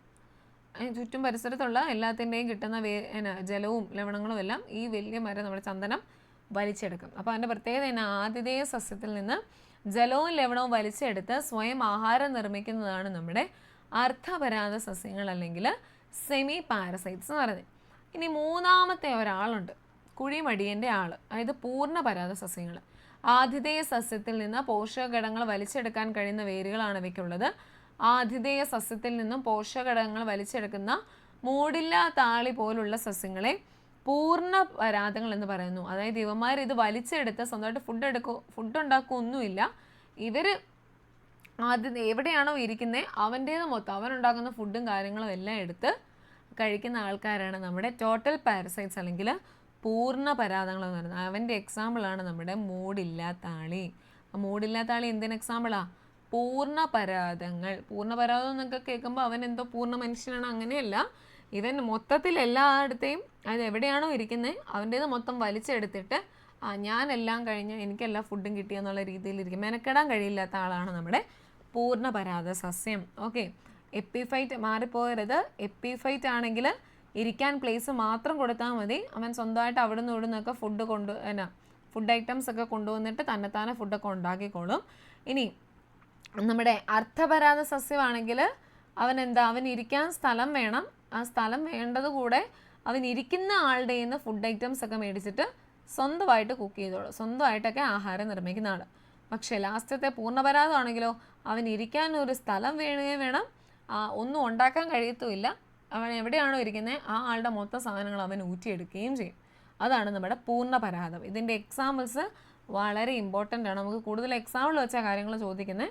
അപ്പോൾ അത് വളരെ ഇമ്പോർട്ടൻ്റ് ആണ്, എക്സാമ്പിളുകൾ മാറിപ്പോകരുത് കേട്ടോ. അപ്പോൾ എപ്പിഫൈറ്റുകൾ, അർത്ഥപരാത സസ്യങ്ങൾ, പൂർണ്ണപരാത സസ്യങ്ങൾ വളരെ ഇമ്പോർട്ടൻ്റ് ആണ്. അപ്പോൾ ഇത്രയേ ഉള്ളൂ നമ്മുടെ ഈ ഒരു ചാപ്റ്ററിൻ്റെ അകത്ത്. അതായത് ഫോട്ടോസിന്തസിസ് ഉണ്ട്, പിന്നെ നമ്മുടെ ഇലകൾക്ക് നിറം നൽകുന്ന കാര്യങ്ങളുണ്ട്, അതുപോലെ തന്നെ ഈ അർത്ഥപരാത സസ്യം, പൂർണ്ണപരാത സസ്യം ഉണ്ട്. പിന്നെ പ്രാഥമിക ഉൽപ്പാദകരാരാണ്? സസ്യങ്ങളാണ്. ലാസ്റ്റത്തെ കണ്ണി ആരാണ്? ബുക്കുകളാണ് അല്ലെങ്കിൽ മാംസഭോജികളാണ് ലാസ്റ്റ് വരുന്ന ആൾക്കാർ. ഇത്രയാണ് നമ്മുടെ ഈ ഒരു ചാപ്റ്ററിൻ്റെ അകത്തുള്ളത്, ഒന്നാമത്തെ യൂണിറ്റ്. രണ്ടാമത്തെ യൂണിറ്റ് ഓർമ്മയുണ്ടോ? നമ്മുടെ പകരുന്ന രോഗങ്ങൾ, പകരാത്ത രോഗങ്ങൾ, പിന്നെ നമ്മുടെ വാക്സിനേഷനുകൾ. അത് ഞാൻ പറഞ്ഞായിരുന്നു. ഇക്കൊല്ലം നമ്മുടെ കഴിഞ്ഞ കൊല്ലം ടെക്സ്റ്റ് ബുക്ക് മാറിയപ്പോൾ വന്നതാണ് ഈ വാക്സിനേഷനുകളുടെ പേരുകളൊക്കെ. അപ്പോൾ അതൊക്കെ വളരെ ഇമ്പോർട്ടൻ്റ് ആണ്. പിന്നെ പകരുന്ന രോഗങ്ങൾ, ബാക്ടീരിയ രോഗങ്ങൾ, വൈറസ് രോഗങ്ങൾ മാറിപ്പോകാതെ പഠിക്കണം. കാരണം ഇന്ന ഒരു രോഗത്തിൻ്റെ പേര് കേൾക്കുമ്പം അയ്യോ അത് ബാക്ടീരിയ ആണോ വൈറസ് ആണോ കൺഫ്യൂഷൻ ആകരുത്. നമ്മൾ പഠിച്ച രോഗങ്ങളുടെയൊക്കെ പേരുകളൊക്കെ തന്നെ വരുള്ളൂ. അപ്പോൾ അതുകൊണ്ട് ബാക്ടീരിയ വഴി ഉണ്ടാകുന്ന രോഗങ്ങൾ ഏതൊക്കെ അതങ്ങനെ തന്നെ പഠിക്കണം. വൈറസ് വഴി ഉണ്ടാകുന്ന രോഗങ്ങൾ ഏതൊക്കെ അതും അങ്ങനെ തന്നെ പഠിക്കണം കേട്ടോ. അപ്പോൾ ഒരാളിൽ നിന്ന് മറ്റുള്ളവരിലേക്ക് പകരുന്ന രോഗങ്ങളാണ് എന്ത്? പകർച്ചവ്യാധികൾ. നമുക്കറിയാം മഹാമാരി എന്നൊക്കെ പറഞ്ഞാൽ മറ്റു രാജ്യങ്ങളിലേക്ക്, ഭൂഖണ്ഡങ്ങളിലേക്കും ഒക്കെ വ്യാപിക്കുകയും നിരവധി ആളുകളെ ബാധിക്കുകയും ചെയ്യുന്നതാണ്. ഇനി അതിലുള്ളതാണ് ഏതൊക്കെ? വസൂരി ഉണ്ടായിരുന്നു, ക്ഷയം ഉണ്ടായിരുന്നു, പ്ലേഗ് ഉണ്ടായിരുന്നു, നമ്മുടെ അവസാനം വന്ന നമ്മുടെ COVID-19. ഇതെല്ലാം ഇതിൻ്റെ അകത്ത് പെടുന്നതാണ്, മഹാമാരികൾ എന്ന വിഭാഗത്തിൽ പെടുന്നതാണ്. ഇനി രോഗകാരികൾ, അതായത് ഈ രോഗം ഉണ്ടാക്കാൻ കുറേ ആൾക്കാർ കാരണമാകുമല്ലോ, അതാണ് നമ്മുടെ പാത്തോജൻസ്. അതായത് കണ്ണുകൊണ്ട് നേരിട്ട് കാണാൻ സാധിക്കാത്ത സൂക്ഷ്മജീവികളായിട്ടുള്ള ബാക്ടീരിയ ഉണ്ട്, വൈറസ് ഉണ്ട്, ഫംഗസ് ഉണ്ട്. ഇവയെല്ലാം എന്താണ്? പകർച്ചവ്യാധികൾക്ക് കാരണമാകുന്നതാണ്. ഇങ്ങനെ രോഗങ്ങൾക്ക് കാരണമാകുന്നതിനെ പറയുന്ന പേരാണ് എന്ത്? പാത്തോജൻസ് അല്ലെങ്കിൽ രോഗകാരികൾ എന്ന് പറയുന്നത്. ഓക്കെ, ഈ സൂക്ഷ്മജീവികൾ എല്ലാം തന്നെ രോഗകാരികളല്ല എന്ന് പറയുന്നുണ്ട്. അതിൽ കുറേ പേര് നമ്മളെ സഹായിക്കാനായിട്ടുണ്ട് എന്നാണ് പറഞ്ഞത്. അത് നമ്മൾ അന്ന് എഴുതിയായിരുന്നു. പാലിനെ പുളിപ്പിച്ച് തൈരാക്കുന്ന ആരായിരുന്നു? ലാക്ടോബാസിലസ് ആയിരുന്നു. എന്ത്? പാലിനെ തൈരാക്കുന്ന, പാലിനെ തൈരായിട്ട് മാറുന്ന ബാക്ടീരിയ ആയിരുന്നു ഏത്? നമ്മുടെ ലാക്ടോബാസിലസ് അല്ലേ? ലാക്ടോബാസിലസ് ആയിരുന്നു നമ്മുടെ പാലിനെ തൈരാക്കി മാറ്റുന്ന സൂക്ഷ്മജീവി. അതുപോലെ തന്നെ ലാക്റ്റിക് ആസിഡ് ബാക്ടീരിയ വയറിൽ വിറ്റാമിൻ B12 ഉൽപ്പാദിപ്പിക്കുന്നു. ലാക്റ്റിക് ആസിഡ് ബാക്ടീരിയ അതെന്നാ ചെയ്യുന്നത്? നമ്മുടെ വയറിനുള്ളിൽ വിറ്റാമിൻ B12 ഉൽപ്പാദിപ്പിക്കുന്നതായിരുന്നു നമ്മുടെ ലാക്റ്റിക് ആസിഡ് ബാക്ടീരിയ. ഇനി ഈസ്റ്റ് എന്നാ ചെയ്യുന്നത്? ഈസ്റ്റ് എന്നാ ചെയ്യും? നമ്മുടെ മാവ് പുളിപ്പിക്കുന്നത് അല്ലേ? മാവ് പുളിപ്പിക്കാൻ ഉപയോഗിക്കുന്നതാണ് നമ്മുടെ ഈസ്റ്റ് അല്ലേ? ഇനി ബയോഗ്യാസ് നിർമ്മാണത്തിന് സഹായിക്കുന്നതാണ് ഏത്? മെഥനോജൻ. ബയോഗ്യാസ് നിർമ്മാണത്തിന് സഹായിക്കുന്ന ഒന്നാണ് മെഥനോജൻ. അത് സഹായിക്കുന്ന എന്തിനാണ്? ബയോഗ്യാസ് നിർമ്മാണത്തിന് സഹായിക്കുന്നതാണ് നമ്മുടെ മെഥനോജൻ എന്ന് പറയുന്നത്. പിന്നെ ഇവിടെ പറയുന്നുണ്ട് ഇത് നമ്മുടെ ആഹാരത്തിൻ്റെ ദഹനത്തിനും ആകിരണത്തിനും അവ സഹായിക്കുന്നുണ്ട്. സൂക്ഷ്മജീവികൾ നമുക്ക് ഉപകാരികളാകുന്ന നിരവധി സന്ദർഭങ്ങളുണ്ട്. ദോശമാവ് പുളിപ്പിക്കുന്നത് ചിലയിനം ബാക്ടീരിയകളാണ്. ബാക്ടീരിയകളും ഫംഗസുകളും ഒക്കെയാണ് ജൈവാവശിഷ്ടങ്ങളെ വിഘടിപ്പിച്ച് മണ്ണിൽ ചേർക്കുന്നത് അല്ലേ. അവയുള്ളത് കൊണ്ടാണ് നമ്മുടെ പിന്നെ ഈ മണ്ണിലേക്ക് അലിഞ്ഞ് ചേരുക എന്ന് നമ്മൾ പറയുമ്പോൾ ഈ ബാക്ടീരിയകളും അല്ലെങ്കിൽ എന്താ ഫംഗസുകളും ഒക്കെ ഇതിൽ കഴിച്ച് ജൈവാവശിഷ്ടങ്ങൾ വിഘടിപ്പിച്ചാണ് മണ്ണിലേക്ക് അവ ചേർക്കുന്നത്. അപ്പോൾ അവയുടെ എല്ലാം ഹെൽപ്പിംഗ് മെൻറ്റാലിറ്റി ഉള്ള ആൾക്കാരും കൂടിയാണ് ഈ സൂക്ഷ്മജീവികൾ. അല്ല നമുക്ക് രോഗങ്ങൾ വരുത്തുന്നവർ മാത്രമല്ല, സഹായങ്ങൾ ചെയ്യുന്നവരും കൂടിയാണ് ഈ സൂക്ഷ്മജീവികൾ എന്നുള്ളത് പറഞ്ഞിരിക്കുന്നതാണ്. അപ്പോൾ ഈ പേരുകളും ഇമ്പോർട്ടൻ്റ് ആണ് കേട്ടോ. ഇതിൻ്റെ ബാക്ടീരിയ, വൈറസ്, ഫംഗസ്, അതിൻ്റെ എല്ലാ രോഗങ്ങളും പഠിക്കണം. ഇനി നമുക്ക് പരിചിതമായ റൊട്ടിപ്പൂപ്പൽ, വസ്ത്രങ്ങളെ ബാധിക്കുന്ന കരിമ്പൻ എന്നിവയെല്ലാം ഫംഗസാണ്. പിന്നെ മനുഷ്യന് രോഗമുണ്ടാക്കുന്ന സൂക്ഷ്മജീവികളായ കാൻഡിഡ, ക്രിപ്റ്റോകോക്കസ്, ഹിസ്റ്റോപ്ലാസ്മ തുടങ്ങിയവയെല്ലാം ഫംഗസാണ്. കൂൺ മുതൽ കണ്ണുകൾ കൊണ്ട് കാണാൻ സാധിക്കാത്ത വരെ ഉൾപ്പെടുന്നതാണ് നമ്മുടെ ഫംഗസുകളുടെ ലോകം എന്ന് പറയുന്നത്. ഇനി രോഗങ്ങൾ വരുന്ന വഴി, രോഗാണുവാഹകരിൽ നിന്നല്ലാതെ, അതായത് പാത്തോജൻസ് ഒന്നും ഇല്ലാതെ വരുന്ന എവിടെ നിന്നൊക്കെയാണ്? മണ്ണിലൂടെ വരും. കാരണം നമ്മൾ മണ്ണിൽ പോയി കൈ ഇട്ടിട്ട് കൈ കഴുകാതിരുന്നാൽ നഖത്തിൻ്റെ ഇടയ്ക്കെല്ലാം മണ്ണൊക്കെ കയറി അങ്ങനെ മണ്ണിലൂടെ വരും, വായുവിലൂടെ വരും, ജലവും ഭക്ഷണവും വഴി വരും. ഇനി പാത്തോജൻസ് വഴിയാണെങ്കിൽ ആരൊക്കെ വഴിയാണ്? കൊതുകൊണ്ട് അല്ലേ, കൊതുക് ഒരു രോഗകാരിയാണ്. കൊതുകൊണ്ട് നമ്മൾ മനുഷ്യരിൽ നിന്ന് മനുഷ്യരിലേക്കുണ്ട്, പക്ഷികളുണ്ട്, അതുപോലെ തന്നെ ഈച്ചയുണ്ട്, എലിയുണ്ട് അല്ലേ, ചെള്ളുണ്ട്. ഇതെല്ലാം എന്താണ്? രോഗാണു വാഹകരാണ് അല്ലേ. അപ്പോൾ മണ്ണിലൂടെ വരുന്ന അസുഖങ്ങളൊക്കെയാണ് വിരശല്യം, ടെറ്റനസ്. വായുവിലൂടെയാണെങ്കിലോ ക്ഷയം ഉണ്ടായിരുന്നു, നമ്മുടെ COVID-19 ഉണ്ടായിരുന്നു അല്ലേ, മീസിൽസ് ഉണ്ട്, ഇൻഫ്ലുവൻസ ഉണ്ട്. പിന്നെ ജലവും ഭക്ഷണവും വഴിയായിരുന്നെങ്കിലോ ടൈഫോയിഡ്, കോളറ, വയറിളക്കം അല്ലേ. ഇതായിരുന്നു നമ്മുടെ ജലവും ഭക്ഷണവും വഴിയുള്ളത്. അപ്പോൾ ഇതെല്ലാം പഠിക്കണം കേട്ടോ. കാരണം ഏതൊക്കെ അസുഖങ്ങൾ ഏതൊക്കെ വഴിയാണെന്നുള്ളത് വളരെ ഇമ്പോർട്ടൻ്റ് ആണ്. അത് മാറിപ്പോകാതെ തന്നെ പഠിക്കണം. ഇനി രോഗാണുവാഹകരിൽ നിന്നാണെങ്കിൽ, അതായത് കൊതുക്, ഈച്ച, എലി, ചെള്ള്, മനുഷ്യർ, പക്ഷികളിൽ നിന്നൊക്കെ ഉള്ളതാണെങ്കിൽ എന്താ? കൊതുകിൽ നിന്നാണ് ഡെങ്കിപ്പനി, മന്ത്, ചിക്കൻ ഗുനിയ, മലേറിയ, മഞ്ഞപ്പിത്തം. ഇതെല്ലാം ആരിൽ നിന്നുള്ളതാണ്? നമ്മുടെ കൊതുകിൽ നിന്നുള്ളതാണ്. ഇനി ഈച്ചയാണെങ്കിലോ, ഈച്ച പരത്തുന്നതാണ് ഏതൊക്കെ? Typhoid, dysentery, cholera. എലിയാണെങ്കിൽ നമുക്കറിയാം, എലിയും എലിപ്പനി പരത്തുന്നു അല്ലേ. എലിപ്പനിയുണ്ട്, അതുപോലെ തന്നെ ടൈഫോയിഡും ഉണ്ട് കേട്ടോ. ടൈഫോയിഡ് നമ്മുടെ എലി പരത്തുന്നതാണ്. ഇനി പക്ഷികളാണെങ്കിൽ നമുക്കറിയാം പക്ഷിപ്പനി. മനുഷ്യരാണെങ്കിൽ കുഷ്ഠമുണ്ട്, എയ്ഡ്സ് ഉണ്ട്, ചെങ്കണ്ണുണ്ട്. ഇതെല്ലാം മനുഷ്യരിൽ നിന്ന് മനുഷ്യരിലേക്ക് പകരുന്നതാണ്, അല്ലെങ്കിൽ മനുഷ്യർ വഴി പരക്കുന്ന രോഗങ്ങളാണ് നമ്മുടെ ഈ കുഷ്ഠവും എയ്ഡ്സും ചെങ്കണ്ണും ഇതെല്ലാം വരുന്നത്. ഇനി ചെള്ളാണെങ്കിൽ അവൻ കൊണ്ടുവരുന്നതാണ് നമ്മുടെ പ്ലേഗ്. ചെള്ളിൻ്റേതാണ് പ്ലേഗ്. ഇതെല്ലാം അന്ന് നോട്ടിൽ എഴുതി പോയതായതുകൊണ്ട് കേട്ടോ ഞാൻ കുറച്ചൊരു സ്പീഡിൽ എടുക്കുന്നത്. ഇതൊക്കെ പഠിക്കേണ്ടതാണ്. നമ്മുടെ രോഗങ്ങൾ നമുക്ക് ഏത് വേണമെങ്കിലും വരാം. ചിലപ്പോൾ വൈറസ്, ബാക്ടീരിയ, അല്ലെങ്കിൽ ഇതുപോലെ തെറ്റായ ജോഡി ഏത്, ശരിയായ ജോഡി ഏത്, ആ രീതിയിലും വരാം. അപ്പം നന്നായിട്ട് അത് വായിച്ച് മനസ്സിലാക്കിയിരിക്കുക ഏതൊക്കെ രോഗങ്ങളാണ്, അത് ആരൊക്കെയാണ് പരത്തുന്നതെന്നുള്ളത്. ഓക്കെ. ഇനി രോഗാണുവാഹകർ, രോഗകാരികളായ സൂക്ഷ്മജീവികളെ നമ്മുടെ ശരീരത്തിലേക്ക് എത്തിക്കുന്ന ജീവികളാണ് രോഗാണുവാഹകർ. ഈച്ച, എലിച്ചെള്ള്, കൊതുക്, വവ്വാല് തുടങ്ങി ധാരാളം ജീവികൾ രോഗാണുവാഹകരിൽ പെടും. ആ ഒരു ഫ്ലോ ചാർട്ടാണ് നമ്മളിപ്പോൾ മേളിൽ കണ്ടത് കേട്ടോ. ഓക്കെ. പിന്നെ പരിസര മലിനീകരണം ഒന്നുമില്ല. നമ്മുടെ ഡ്രൈ ഡേ ഉണ്ടല്ലോ, ആ ഒരു പേര് ഓർത്തിരിക്കണം കേട്ടോ, ഡ്രൈ ഡേ എന്നുള്ളത്. ഞാൻ ഒന്നും പറഞ്ഞായിരുന്നു. നമ്മുടെ കൊതുക് മുട്ടയിടാൻ എത്ര ദിവസം എടുക്കുമെന്ന് പറഞ്ഞേ, മുട്ടയിട്ട് വിരിയാൻ എത്ര ദിവസം എടുക്കുമെന്നാണ് പറഞ്ഞേ? കൊതുക് മുട്ടയിട്ട് വിരിയാൻ എത്ര ദിവസം എടുക്കും? 8 ദിവസം. ആ 8 ദിവസം എടുക്കുകയാണ്.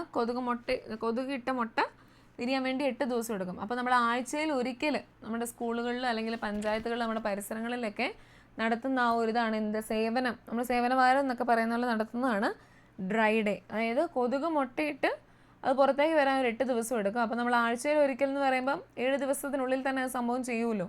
അപ്പോൾ അതാണ് ഉദ്ദേശിക്കുന്നത്. അങ്ങനെ അത് ഒരു തവണ ചോദിച്ച ക്വസ്റ്റൻ ഈ ഡ്രൈ ഡേയുടെ കാര്യം. അതായത് നമ്മൾ സ്കൂളുകളിൽ, പുതിയ സ്ഥലങ്ങളിലൊക്കെ ഈ കൊതുക് മുട്ടയിടുന്ന തടയാൻ, പിന്നെ പരിസരം ശുചീകരിക്കാൻ എല്ലാവരുടെ നേതൃത്വത്തിൽ നടത്തുന്ന ആവരണത്തിന് പറയുന്ന പേരെന്ത്? അപ്പോൾ സേവനവാരം എന്നൊക്കെ ഓപ്ഷനിൽ കാണും. അപ്പോൾ അതിന് പറയുന്നത് എന്താണ്? ഡ്രൈ ഡേ എന്നാണ് ആ ഒരു പേര് കേട്ടോ. അത് മറന്നു പോയത് ഓർത്തിരിക്കണേ. ഓക്കെ. ഇനി രോഗങ്ങൾ വരാതിരിക്കാനുള്ള കാര്യങ്ങൾ അതൊന്നും നമുക്ക് വേണ്ട. പിന്നെ നമുക്ക് മനുഷ്യർക്ക് മാത്രമല്ല വരുന്ന പകർച്ചവ്യാധികൾ ബാധിച്ച സസ്യങ്ങളും ഉണ്ട്. നെല്ലിൽ വരുന്നതാണ് എന്ത്? തവിട്ടില പുള്ളി. പയറിലാണെങ്കിൽ മൊസൈക്ക് രോഗം. തെങ്ങിലാണെങ്കിൽ എന്ത് സംഭവിക്കും? കൂമ്പ് ചീയൽ അല്ലേ. നെല്ലിലാണെങ്കിൽ തവിട്ട് കളറിലുള്ള ഇങ്ങനെ പുള്ളിയായിട്ടിരിക്കുന്ന ഇലപ്പുള്ളിയുണ്ട്. പയറിലാണെങ്കിൽ ഇങ്ങനെ മഞ്ഞ കളറിലിരിക്കുന്ന മൊസൈക്ക് രോഗം. തെങ്ങിലാണെങ്കിൽ വരുന്ന പകർച്ചവ്യാധിയാണ് കൂമ്പ് ചീയുക എന്ന് പറയുന്നത്, കൂമ്പ് ചീയൽ. അപ്പോൾ ഇതെല്ലാം സസ്യങ്ങൾക്ക് വരുന്നതാണ്. നമുക്ക് മനുഷ്യർക്ക് മാത്രമല്ല സസ്യങ്ങൾക്കും ഇതുപോലെ പകർച്ചവ്യാധികൾ വരാറുണ്ട്. പിന്നെ ഇങ്ങനത്തെ കുറച്ച് ആരോഗ്യശീലങ്ങൾ അല്ലെങ്കിൽ നമ്മൾ പൊതുവായിട്ട് അങ്ങനത്തെ ജനറലായിട്ട് ക്വസ്റ്റ്യൻസ് ചോദിക്കുമല്ലോ, സയൻസിലായിക്കോട്ടെ സൈക്കോളജിയിലായിക്കോട്ടെ. നമുക്ക് ക്ലാസ് റൂമിൽ ചെയ്യാൻ പറ്റുന്ന കാര്യം അല്ലെങ്കിൽ ഒരു കുട്ടിയെ ശ്രദ്ധിക്കുമ്പോൾ ചെയ്യാൻ പാടില്ലാത്ത കാര്യം, അങ്ങനത്തെ കുറച്ച് സ്റ്റേറ്റ്മെൻറ്റ് ടൈപ്പ് ക്വസ്റ്റ്യൻ വരുള്ളൂ. ഇതുപോലെ ആരോഗ്യശീലങ്ങളിൽ നല്ല ആരോഗ്യശീലത്തിൽ പെടുത്തില്ലാത്ത അങ്ങനത്തെ കുറച്ച് എളുപ്പമുള്ള കുറച്ച് കോമൺ ആയിട്ടുള്ള കാര്യങ്ങളും വരും. അപ്പോൾ അതൊന്നും തെറ്റിക്കരുത് കേട്ടോ. അങ്ങനത്തെ കോമൺ ആയിട്ട് വരുന്നതൊക്കെ നമ്മൾ വായിച്ചു നോക്കിയിട്ട് ഇതിൻ്റെ ഉത്തരം എനിക്കറിയാം A ആണ്, പക്ഷേ കറപ്പിച്ച് വെക്കുമ്പോൾ B, അങ്ങനെ ആ ഒരു രീതിയിൽ നമുക്കറിയാവുന്ന ഉത്തരം വരുമ്പോൾ നമുക്കൊരു ആങ്സൈറ്റി വരുമല്ലോ. അങ്ങനെയൊന്നും ആരും ചെയ്തേക്കണ്ട, സമയമുണ്ട്. അതുകൊണ്ട് ക്വസ്റ്റ്യൻ വായിച്ചിട്ട് ഉത്തരം മനസ്സിലാക്കി നന്നായിട്ട് നോക്കി ഓപ്ഷൻ A ആണെങ്കിൽ A തന്നെയാണ് ഞാൻ കറപ്പിക്കുന്നതെന്നൊക്കെ നോക്കിയിട്ട് വേണം ചെയ്യാൻ കേട്ടോ. കാരണം ഞാനും അങ്ങനെ തെറ്റിച്ചിട്ടുണ്ട്, അതുകൊണ്ടാണ്. ഓക്കെ, അപ്പോൾ രോഗപ്രതിരോധ ശേഷി. രോഗാണുക്കൾ ശരീരത്തിൽ പ്രവേശിച്ചാൽ അവയെ നിയന്ത്രിക്കാനും ചെറുത്ത് നിൽക്കാനുള്ള കഴിവ് സ്വാഭാവികമായും നമ്മുടെ ശരീരത്തിനുണ്ട്. അതിന് പറയുന്ന പേരാണ് രോഗപ്രതിരോധ ശേഷി. അപ്പോൾ ഈ രോഗപ്രതിരോധ ശേഷിയൊക്കെ ഉണ്ടാകാൻ വേണ്ടി നമ്മൾ കുറേ വാക്സിനുകളൊക്കെ എടുത്തുന്നു. അന്ന് ഞാനിത് ഓരോ പ്രായത്തിലുള്ള വാക്സിനുകൾ അതിൻ്റെ ഫുൾ ഫോം എല്ലാം അന്ന് പറഞ്ഞു തന്നായിരുന്നു. ഇന്ന് ഞാനിപ്പോൾ ജസ്റ്റ് അത് പറഞ്ഞു പോകുന്നേ ഉള്ളൂ, അതിൻ്റെ ഫുൾ ഫോം ഒന്നും പറയുന്നില്ല. നോക്കിക്കേ, ജനന സമയത്ത് എടുക്കുന്ന ഏതൊക്കെയാണ്? OPV ഉണ്ട്, BCG ഉണ്ട്, ഹെപ്പറ്റൈറ്റിസ് B ഉണ്ട്. നിങ്ങൾ ഈ പേര് ഓർത്തിരിക്കണം. അതുപോലെ തന്നെ ഓർത്തിരിക്കേണ്ട മെയിൻ സാധനമാണ് അത് എന്തിനു വേണ്ടി അല്ലെങ്കിൽ എന്തിനെതിരെയുള്ള വാക്സിൻ ആണെന്നും കൂടെയുള്ളത് ഓർത്തിരിക്കണം കേട്ടോ. ജനന സമയത്താണെങ്കിൽ 3 എണ്ണേ ഉള്ളൂ. 6 ആഴ്ചയാകുമ്പം ഒരു 5 വാക്സിൻ ഉണ്ട്. 10 ആഴ്ചയാകുമ്പം 3 എണ്ണം തന്നെ. 14 ആഴ്ചയാകുമ്പം ഇതുപോലെ തന്നെ 5 എണ്ണം വരുന്നുണ്ട്. പിന്നെ പ്രായം കൂടുന്നതനുസരിച്ച് 9 മാസം, 16 മുതൽ 24 മാസം, 5, 6 വയസ്സ്, 10 വയസ്സ്, 16 വയസ്സ്. അതിൽ 10 വയസ്സിനും 16 വയസ്സിനും TD 1 ഉള്ളൂ അല്ലേ. TD എന്നതായിരുന്നു നമ്മുടെ ടെറ്റനസ് ഡിഫ്തീരിയ അല്ലേ. ടെറ്റനസിനും ഡിഫ്തീരിയയ്ക്കും എതിരെയുള്ള വാക്സിനാണ് നമ്മുടെ TD എന്ന് പറയുന്നത്. അത് 10 വയസ്സിലും 16 വയസ്സിലും ആ ഒരൊറ്റ ഒരെണ്ണം വീതം ഉള്ളൂ. 5, 6 വയസ്സിൽ ആകെ 2 എണ്ണേ ഉള്ളൂ. DPTയും ബൂസ്റ്റർ 2. DPT എന്നാ? Diphtheria, pertussis, tetanus. പെർട്ടൂസിസ് എന്നായിരുന്നു? വില്ലൻ ചുമ അല്ലേ. ആ പേര് കേട്ട് നിങ്ങൾ ഞെട്ടണ്ട. പെർട്ടൂസിസ് എന്ന് പറയുന്നത് വില്ലൻ ചുമയായിരുന്നു. ഇതിനെല്ലാം എതിരെയാണ് 5, 6 വയസ്സിൽ നമ്മൾ കൊടുക്കുന്ന DPTയും അതുപോലെ തന്നെ ബൂസ്റ്റർ 2. അപ്പോൾ ഓരോന്നിൻ്റെയും പേരുകൾ അതിൻ്റെ ഫുൾ ഫോം എല്ലാം പഠിക്കണം. അത് ഏത് പ്രായത്തിലാണെന്നും കൂടെ പഠിക്കണം. അതുപോലെ തന്നെ അത് എന്തിന് എതിരെയുള്ളതാണെന്ന് പഠിക്കണം. ഇപ്പോൾ OPV ആണെങ്കിൽ നമുക്കറിയാം അത് പോളിയോ വാക്സിൻ ആണ് അല്ലേ. അപ്പോൾ അത് പോളിയോ രോഗത്തിനെതിരെയാണ്. BCG ആണെങ്കിൽ എല്ലാവർക്കും അറിയാലോ. BCG എന്തിനെതിരെയുള്ളതാ? BCG ആർക്കെതിരെയുള്ളതായിരുന്നു? നമ്മുടെ ചുമയായിട്ട് ബന്ധപ്പെട്ട ഒരാളാണ്. BCG ആർക്കെതിരെയായിരുന്നു? ക്ഷയരോഗത്തിനെതിരെയായിരുന്നു കേട്ടോ. BCG എന്തിനെതിരെയാണ്? ക്ഷയരോഗത്തിനെതിരെയുള്ളതാണ് നമ്മുടെ BCG. ഹെപ്പറ്റൈറ്റിസ് എന്ന് പറഞ്ഞാൽ അപ്പോഴേ ഓർക്കുക അത് മഞ്ഞപ്പിത്തമാണ് കേട്ടോ. ഹെപ്പറ്റൈറ്റിസ് എന്ന് പറഞ്ഞാൽ അത് മഞ്ഞപ്പിത്തമാണ്. അപ്പോൾ ഹെപ്പറ്റൈറ്റിസ് B എന്ന് പറയുന്നത് മഞ്ഞപ്പിത്തത്തിന് എതിരെയുള്ളതാണ്. അങ്ങനെ ഓരോന്നിനും അതിൻ്റെ ഫുൾ ഫോമും അത് ഏതൊക്കെ രോഗങ്ങൾക്കെതിരെയുള്ളതാണെന്നും അന്ന് ഞാൻ പറഞ്ഞു തന്നായിരുന്നു. ഞാനതിനെ ഒന്നുകൂടി എഴുതുന്നില്ല, നമുക്ക് അടുത്ത ചാപ്റ്ററുകളൊക്കെ നോക്കേണ്ടതുണ്ട്. അപ്പോൾ ഈ ഒരു വാക്സിനേഷനുകളും അതിൻ്റെ പേര്, അതിൻ്റെ ഫുൾ ഫോം, അത് ഏത് സമയത്താണ് കൊടുക്കുന്നത്, അതുപോലെ തന്നെ അത് എന്തിനെതിരെയുള്ളതാണെന്നും കൂടെ പഠിക്കണം. വളരെ ഇമ്പോർട്ടൻ്റ് ആണ്. ഇനി ഇത് ജലം നിത്യജീവിതത്തിൽ നിന്നുള്ളൊരു ചാപ്റ്റർ. ഇതിൻ്റെ അകത്ത് നോക്കി, ഇവിടെ ആദ്യം ജസ്റ്റ് നമുക്കറിയാം വാട്ടർ പ്യൂരിഫയർ അല്ലെങ്കിൽ വെള്ളം നമ്മുടെ വീടുകളിലേക്കൊക്കെ എത്തുന്ന രീതി എങ്ങനെയൊക്കെ, ഏതൊക്കെ ഘട്ടങ്ങളിലൂടെയാണ് അരിച്ചുമാറ്റലൊക്കെ നടക്കുന്നുണ്ട്, ഏതൊക്കെ ഘട്ടങ്ങളിലൂടെയാണെന്ന് ജസ്റ്റ് ഒരു പടം തന്നിട്ടുള്ളൂ. നമുക്ക് ഇതിൻ്റെ അകത്ത് പഠിക്കാനുള്ളതെന്ന് പറഞ്ഞാൽ നമ്മുടെ ഇത് മനുഷ്യ ശരീരത്തിൽ ഏകദേശ ജലത്തിൻ്റെ അളവ് നമ്മുടെ തലച്ചോറിൽ എത്ര % ഉണ്ട്? 73. രക്തത്തിലാണെങ്കിൽ 94%. തലച്ചോറിൽ 73, രക്തം ആണെങ്കിൽ 94%, വൃക്കകളിൽ 79%, പേശികളിൽ 75, ഹൃദയത്തിലും 75, ശ്വാസകോശങ്ങൾ 83, അസ്ഥികൾ 31%. അപ്പോൾ നമ്മുടെ ശരീരത്തിൽ ജലം നല്ല രീതിയിൽ ആവശ്യമാണ് അല്ലേ? ശരീരത്തിലെ ജലത്തിൻ്റെ ഏകദേശം അളവുകളാണ്, ഓരോന്നിലും എത്ര ശതമാനം കാണും എന്നാണ് ഇവിടെ പറഞ്ഞിരിക്കുന്നത്. മനുഷ്യ ശരീരത്തിലെ ഒരു പ്രധാന ഘടകമാണ് ജലം. എല്ലാ ശാരീരിക പ്രവർത്തനങ്ങൾക്കും ജലം ആവശ്യമാണ്. നമുക്കറിയാം നമ്മുടെ ശരീരത്തിന് ആവശ്യമായിട്ടുള്ള ഒന്നാണ് ജലം. അതുപോലെ തന്നെ നമ്മുടെ വീടുകളിലാണെങ്കിലും ഏറ്റവും കൂടുതൽ ആവശ്യമായിട്ടുള്ള ഒരു വസ്തുവാണ് ജലം എന്ന് പറയുന്നത്. എല്ലാ ജീവികൾക്കും ജീവൽ പ്രവർത്തനങ്ങൾക്ക് ജലം ആവശ്യമാണ്. നമ്മൾ മുമ്പേ ഫോട്ടോസിന്തസിൻ്റെ കാര്യം പറഞ്ഞായിരുന്നു അല്ലേ? വേരുകളിൽ നിന്ന് ജലം വലിച്ചെടുത്താണ് തണ്ടുകളിൽ കൂടെ അത് ഇലകളിലെത്തി ഫോട്ടോസിന്തസിസ് നടന്ന് ഓക്സിജൻ പുറത്തേക്ക് വിടുന്നത്. അപ്പോൾ പ്രകാശ സംശ്ലേഷണത്തിന് അതേ ആഹാരത്തെ ഇലകളിൽ നിന്ന് മറ്റ് സസ്യഭാഗങ്ങളിലേക്ക് എത്തിക്കുന്നതിന്, ആഗിരണം ചെയ്ത ലവണങ്ങൾ ഇലകളിൽ എത്തിക്കുന്നതിന്, സസ്യശരീരത്തിൻ്റെ ഘടന നിലനിർത്തുന്നതിന് ഇതിനെല്ലാം എന്താണ്? ജലം ആവശ്യമാണ്. പക്ഷേ ജലത്തിന് പലതരത്തിലുള്ള സവിശേഷതകളുണ്ട്. നിറം ഇല്ല, മണം ഇല്ല, പിന്നെ ബാക്ടീരിയകൾ അല്ലേ, നമ്മുടെ അവിടെ നിന്ന് ഇവിടുന്നെല്ലാം ഒഴുകി വരുന്നതിൽ ബാക്ടീരിയകളെല്ലാം കാണും. പിന്നെ നമ്മൾ പിന്നെ ക്ലോറിനേഷനൊക്കെ ചെയ്ത് അല്ലെങ്കിൽ പ്യൂരിഫയർ ഒക്കെ വഴിയാണ് നമ്മൾ ശുദ്ധജലമായിട്ട് നമ്മൾ കുടിക്കുക. നിറമില്ല, മണമില്ല, എന്തെങ്കിലും ഷേപ്പ് ഉണ്ടോ? ജലത്തിന് പ്രത്യേകിച്ച് ആകൃതിയില്ല. അതായിരിക്കുന്നത് എവിടെയാണോ, ഇപ്പോൾ റൗണ്ട് ഷേപ്പിനുള്ള ഒരു പാത്രത്തിലാണ് ഇരിക്കുന്നതെങ്കിൽ ജലത്തിൻ്റെ ഷേപ്പ് റൗണ്ട് എന്ന് വേണം പറയാം. കുപ്പിയുടെ ഷേപ്പിലാണെങ്കിൽ ആ കുപ്പിയുടെ ആ ഒരു ഷേപ്പിലാണ് വെള്ളം ഇരിക്കുന്നത്. അല്ലാതെ കൃത്യ ഒരു ആകൃതി നമ്മുടെ ജലത്തിന് ഇല്ല. പിന്നെ ജലത്തിലുള്ളതാണ് മുങ്ങുന്നവയും പൊങ്ങുന്നവയും. ചില സാധനങ്ങളൊക്കെ ജലത്തിൽ മുങ്ങിപ്പോവും, ചില സാധനങ്ങളൊക്കെ ജലത്തിൽ പൊങ്ങിക്കിടക്കും. പിന്നെയുള്ളതാണ് ജലത്തിൽ ലയിക്കുന്നവയുണ്ട്, ലയിക്കാത്തവയുണ്ട്. ഇപ്പോൾ ജലത്തിൻ്റെ പ്രത്യേകതകൾ ജസ്റ്റ് പറഞ്ഞു പോകുന്നതേ ഉള്ളൂ. നിറമില്ല, മണമില്ല, പ്രത്യേക ഒരു ആകൃതിയില്ല. ജലത്തിൽ ചില സാധനങ്ങൾ പൊങ്ങിക്കിടക്കും, ജലത്തിൽ ചില സാധനങ്ങൾ അതായത് മുങ്ങിപ്പോകും.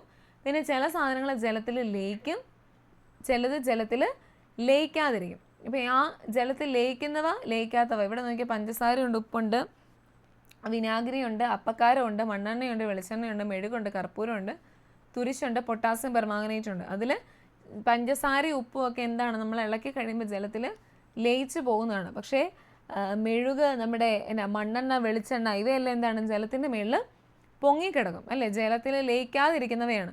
അപ്പോൾ ഏതൊക്കെയാണ് ലയിക്കുന്നവ, ഏതൊക്കെയാണ് ലയിക്കാത്തവ, അതെല്ലാം ഓർത്തിരിക്കണം. നോക്കിക്കേ, ജലത്തിൽ കാർബൺ ഡൈ ഓക്സൈഡ് വാതകം ലയിപ്പിച്ചാണ് സോഡ ഉണ്ടാക്കുന്നത്. അപ്പം വെള്ളത്തിൽ, നമ്മുടെ വെള്ളത്തിൽ എന്തുണ്ട്? കാർബൺ ഡൈ ഓക്സൈഡ് ലയിപ്പിച്ചാണ് ഉണ്ടാകുന്നത്, നമ്മുടെ സോഡ വാട്ടർ അല്ലെങ്കിൽ സോഡ വെള്ളം ഉണ്ടാകുന്നത്. വെള്ളത്തിൽ കാർബൺ ഡൈ ഓക്സൈഡ് വാതകം ലയിപ്പിച്ചാണ് സോഡ വെള്ളം ഉണ്ടാകുന്നത്. ഇനിയുള്ള സാധനം വളരെ ഇമ്പോർട്ടൻ്റ് ആണ്.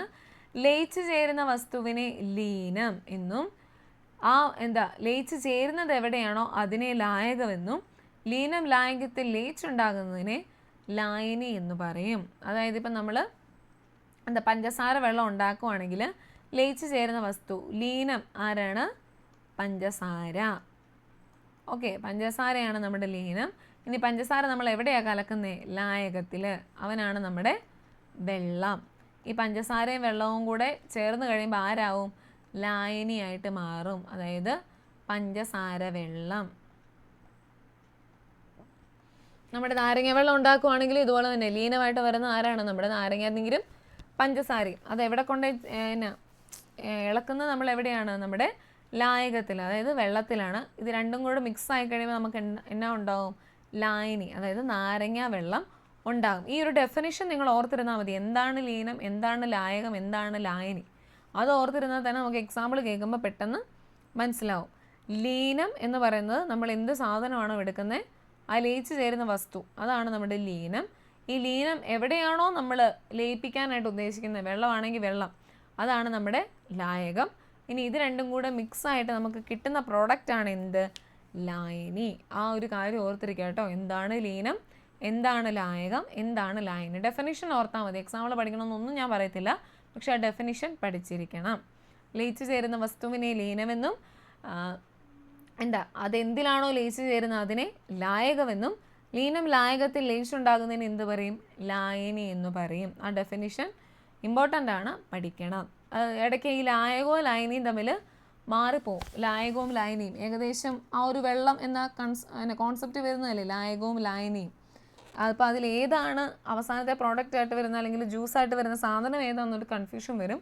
അതുകൊണ്ട് മറക്കാതെ പഠിക്കുക. ലീനം എന്താ കൺഫ്യൂഷൻ വരുത്താതെ തന്നെ പഠിക്കുക. ലീനമാണെങ്കിൽ ആ സാധനം, ലായകമാണെങ്കിൽ എവിടെയാണോ ചേർക്കുന്നത് അതാണ് ലായകം, അവസാനത്തെ പ്രോഡക്റ്റാണ് നമ്മുടെ ലായനി എന്ന് പറയുന്നത്. ഓക്കെ, അപ്പോൾ ആ 3 കാര്യങ്ങളും പഠിക്കണം. പിന്നെ നമ്മളിപ്പോൾ ഇത്രയും സവിശേഷതകൾ പറഞ്ഞതുകൊണ്ട് തന്നെ, അതായത് ജലത്തിന് നിറവില്ല, മണവില്ല, പ്രത്യേകിച്ച് ആകൃതിയില്ല, കുറച്ച് സാധനങ്ങളൊക്കെ പൊങ്ങിക്കിടക്കും, കുറച്ച് സാധനങ്ങളൊക്കെ താന്നു പോവും, കുറച്ച് സാധനങ്ങളൊക്കെ ലയിച്ച് ചേരും, കുറച്ച് സാധനങ്ങളൊക്കെ ലയിക്കാതിരിക്കും, അങ്ങനെയുള്ള കുറേ കാര്യങ്ങളൊക്കെ പറഞ്ഞു വന്നപ്പം ജലത്തിന് നിരവധി വസ്തുക്കളെ ലയിപ്പിക്കാൻ കഴിവുണ്ട്. അതിനാൽ ജലത്തെ സാർവിക ലായകം അല്ലെങ്കിൽ യൂണിവേഴ്സൽ സോൾവെൻ്റ് എന്ന് പറയുന്നു. അപ്പോൾ യൂണിവേഴ്സൽ സോൾവെൻ്റ് എന്നറിയപ്പെടുന്ന ആരാണ്? ജലം അല്ലെങ്കിൽ വാട്ടർ. അപ്പോൾ യൂണിവേഴ്സൽ സോൾവെൻ്റ് അല്ലെങ്കിൽ സാർവിക ലായകം എന്നറിയപ്പെടുന്നത് ജലമാണ്. സാർവിക ലായകം കാരണം ജലത്തിന് കൂടുതൽ ഐറ്റംസിനെ അല്ലെങ്കിൽ കൂടുതൽ സാധനങ്ങളെ ലയിപ്പിക്കാനുള്ള കഴിവുണ്ട്. അതുകൊണ്ട് ജലം അറിയപ്പെടുന്ന പേരാണ് നമ്മുടെ യൂണിവേഴ്സൽ സോൾവെൻ്റ് അല്ലെങ്കിൽ സാർവിക ലായകം എന്നറിയപ്പെടുന്നു.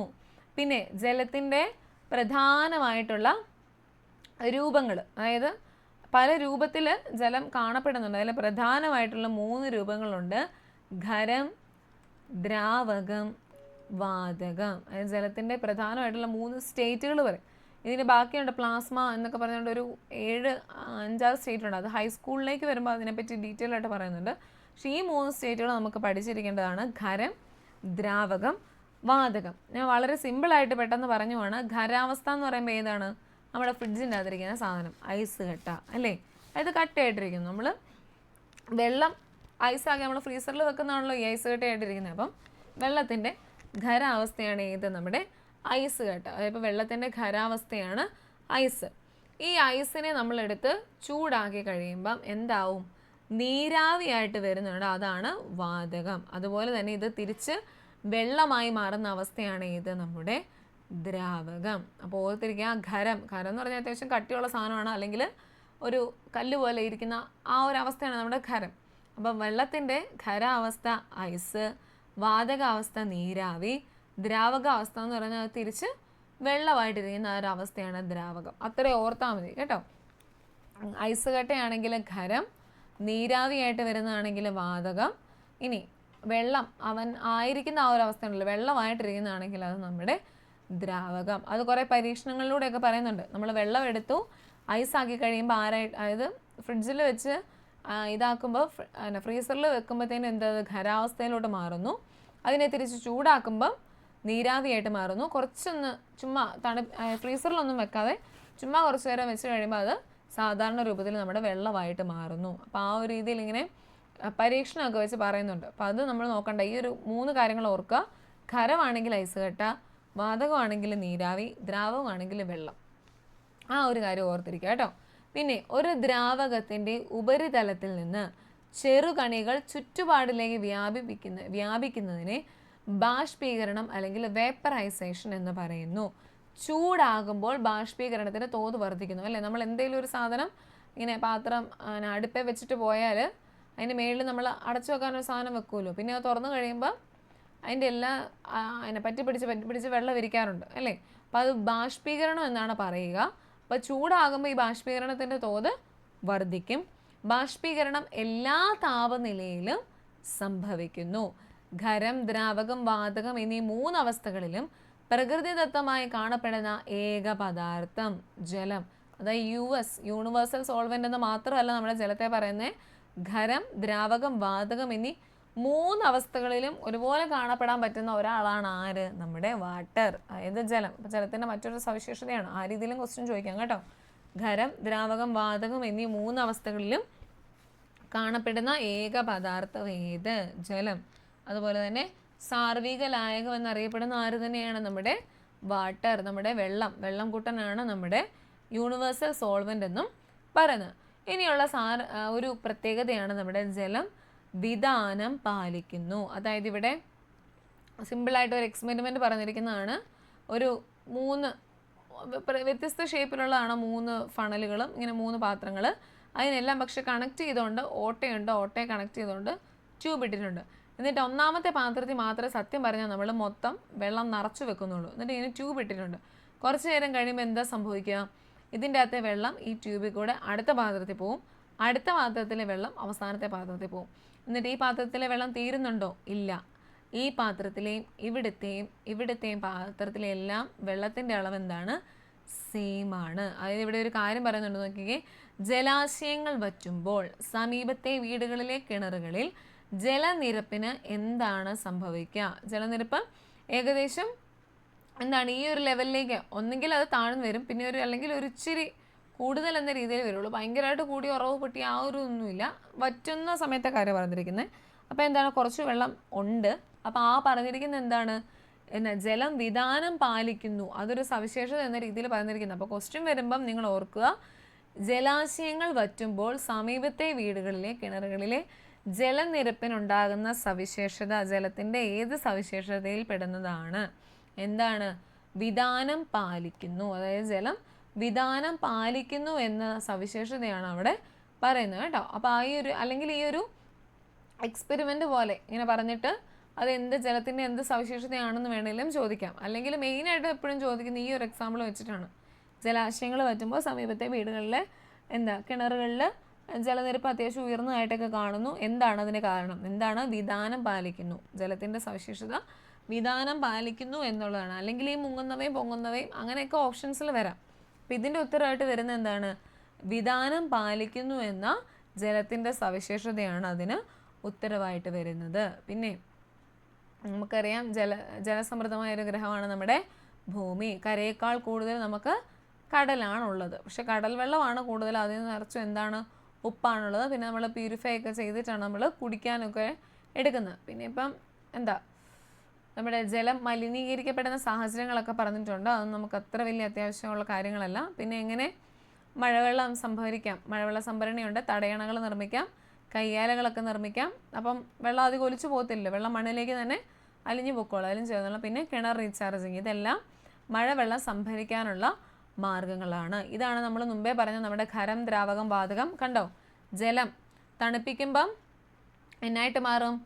ഐസായിട്ട് മാറും. ചൂടാക്കുമ്പം എന്തായിട്ട് മാറും? നീരാവിയായിട്ട് മാറും. അപ്പം ജലമായിട്ടിരിക്കുന്ന അവസ്ഥയാണ് ദ്രാവകം. ഐസായിട്ട് മാറുമ്പോൾ അവൻ്റെ അവസ്ഥ എന്നാ? ഖരം. നീരാവിയാണെങ്കിൽ അത് വാതകം. ഇത് വളരെ ഇമ്പോർട്ടൻ്റ് ആണ്. അപ്പോൾ ജലത്തിൻ്റെ സവിശേഷതകളാണ് ഈ ഒരു ചാപ്റ്ററിൻ്റെ അകത്തുള്ളത്.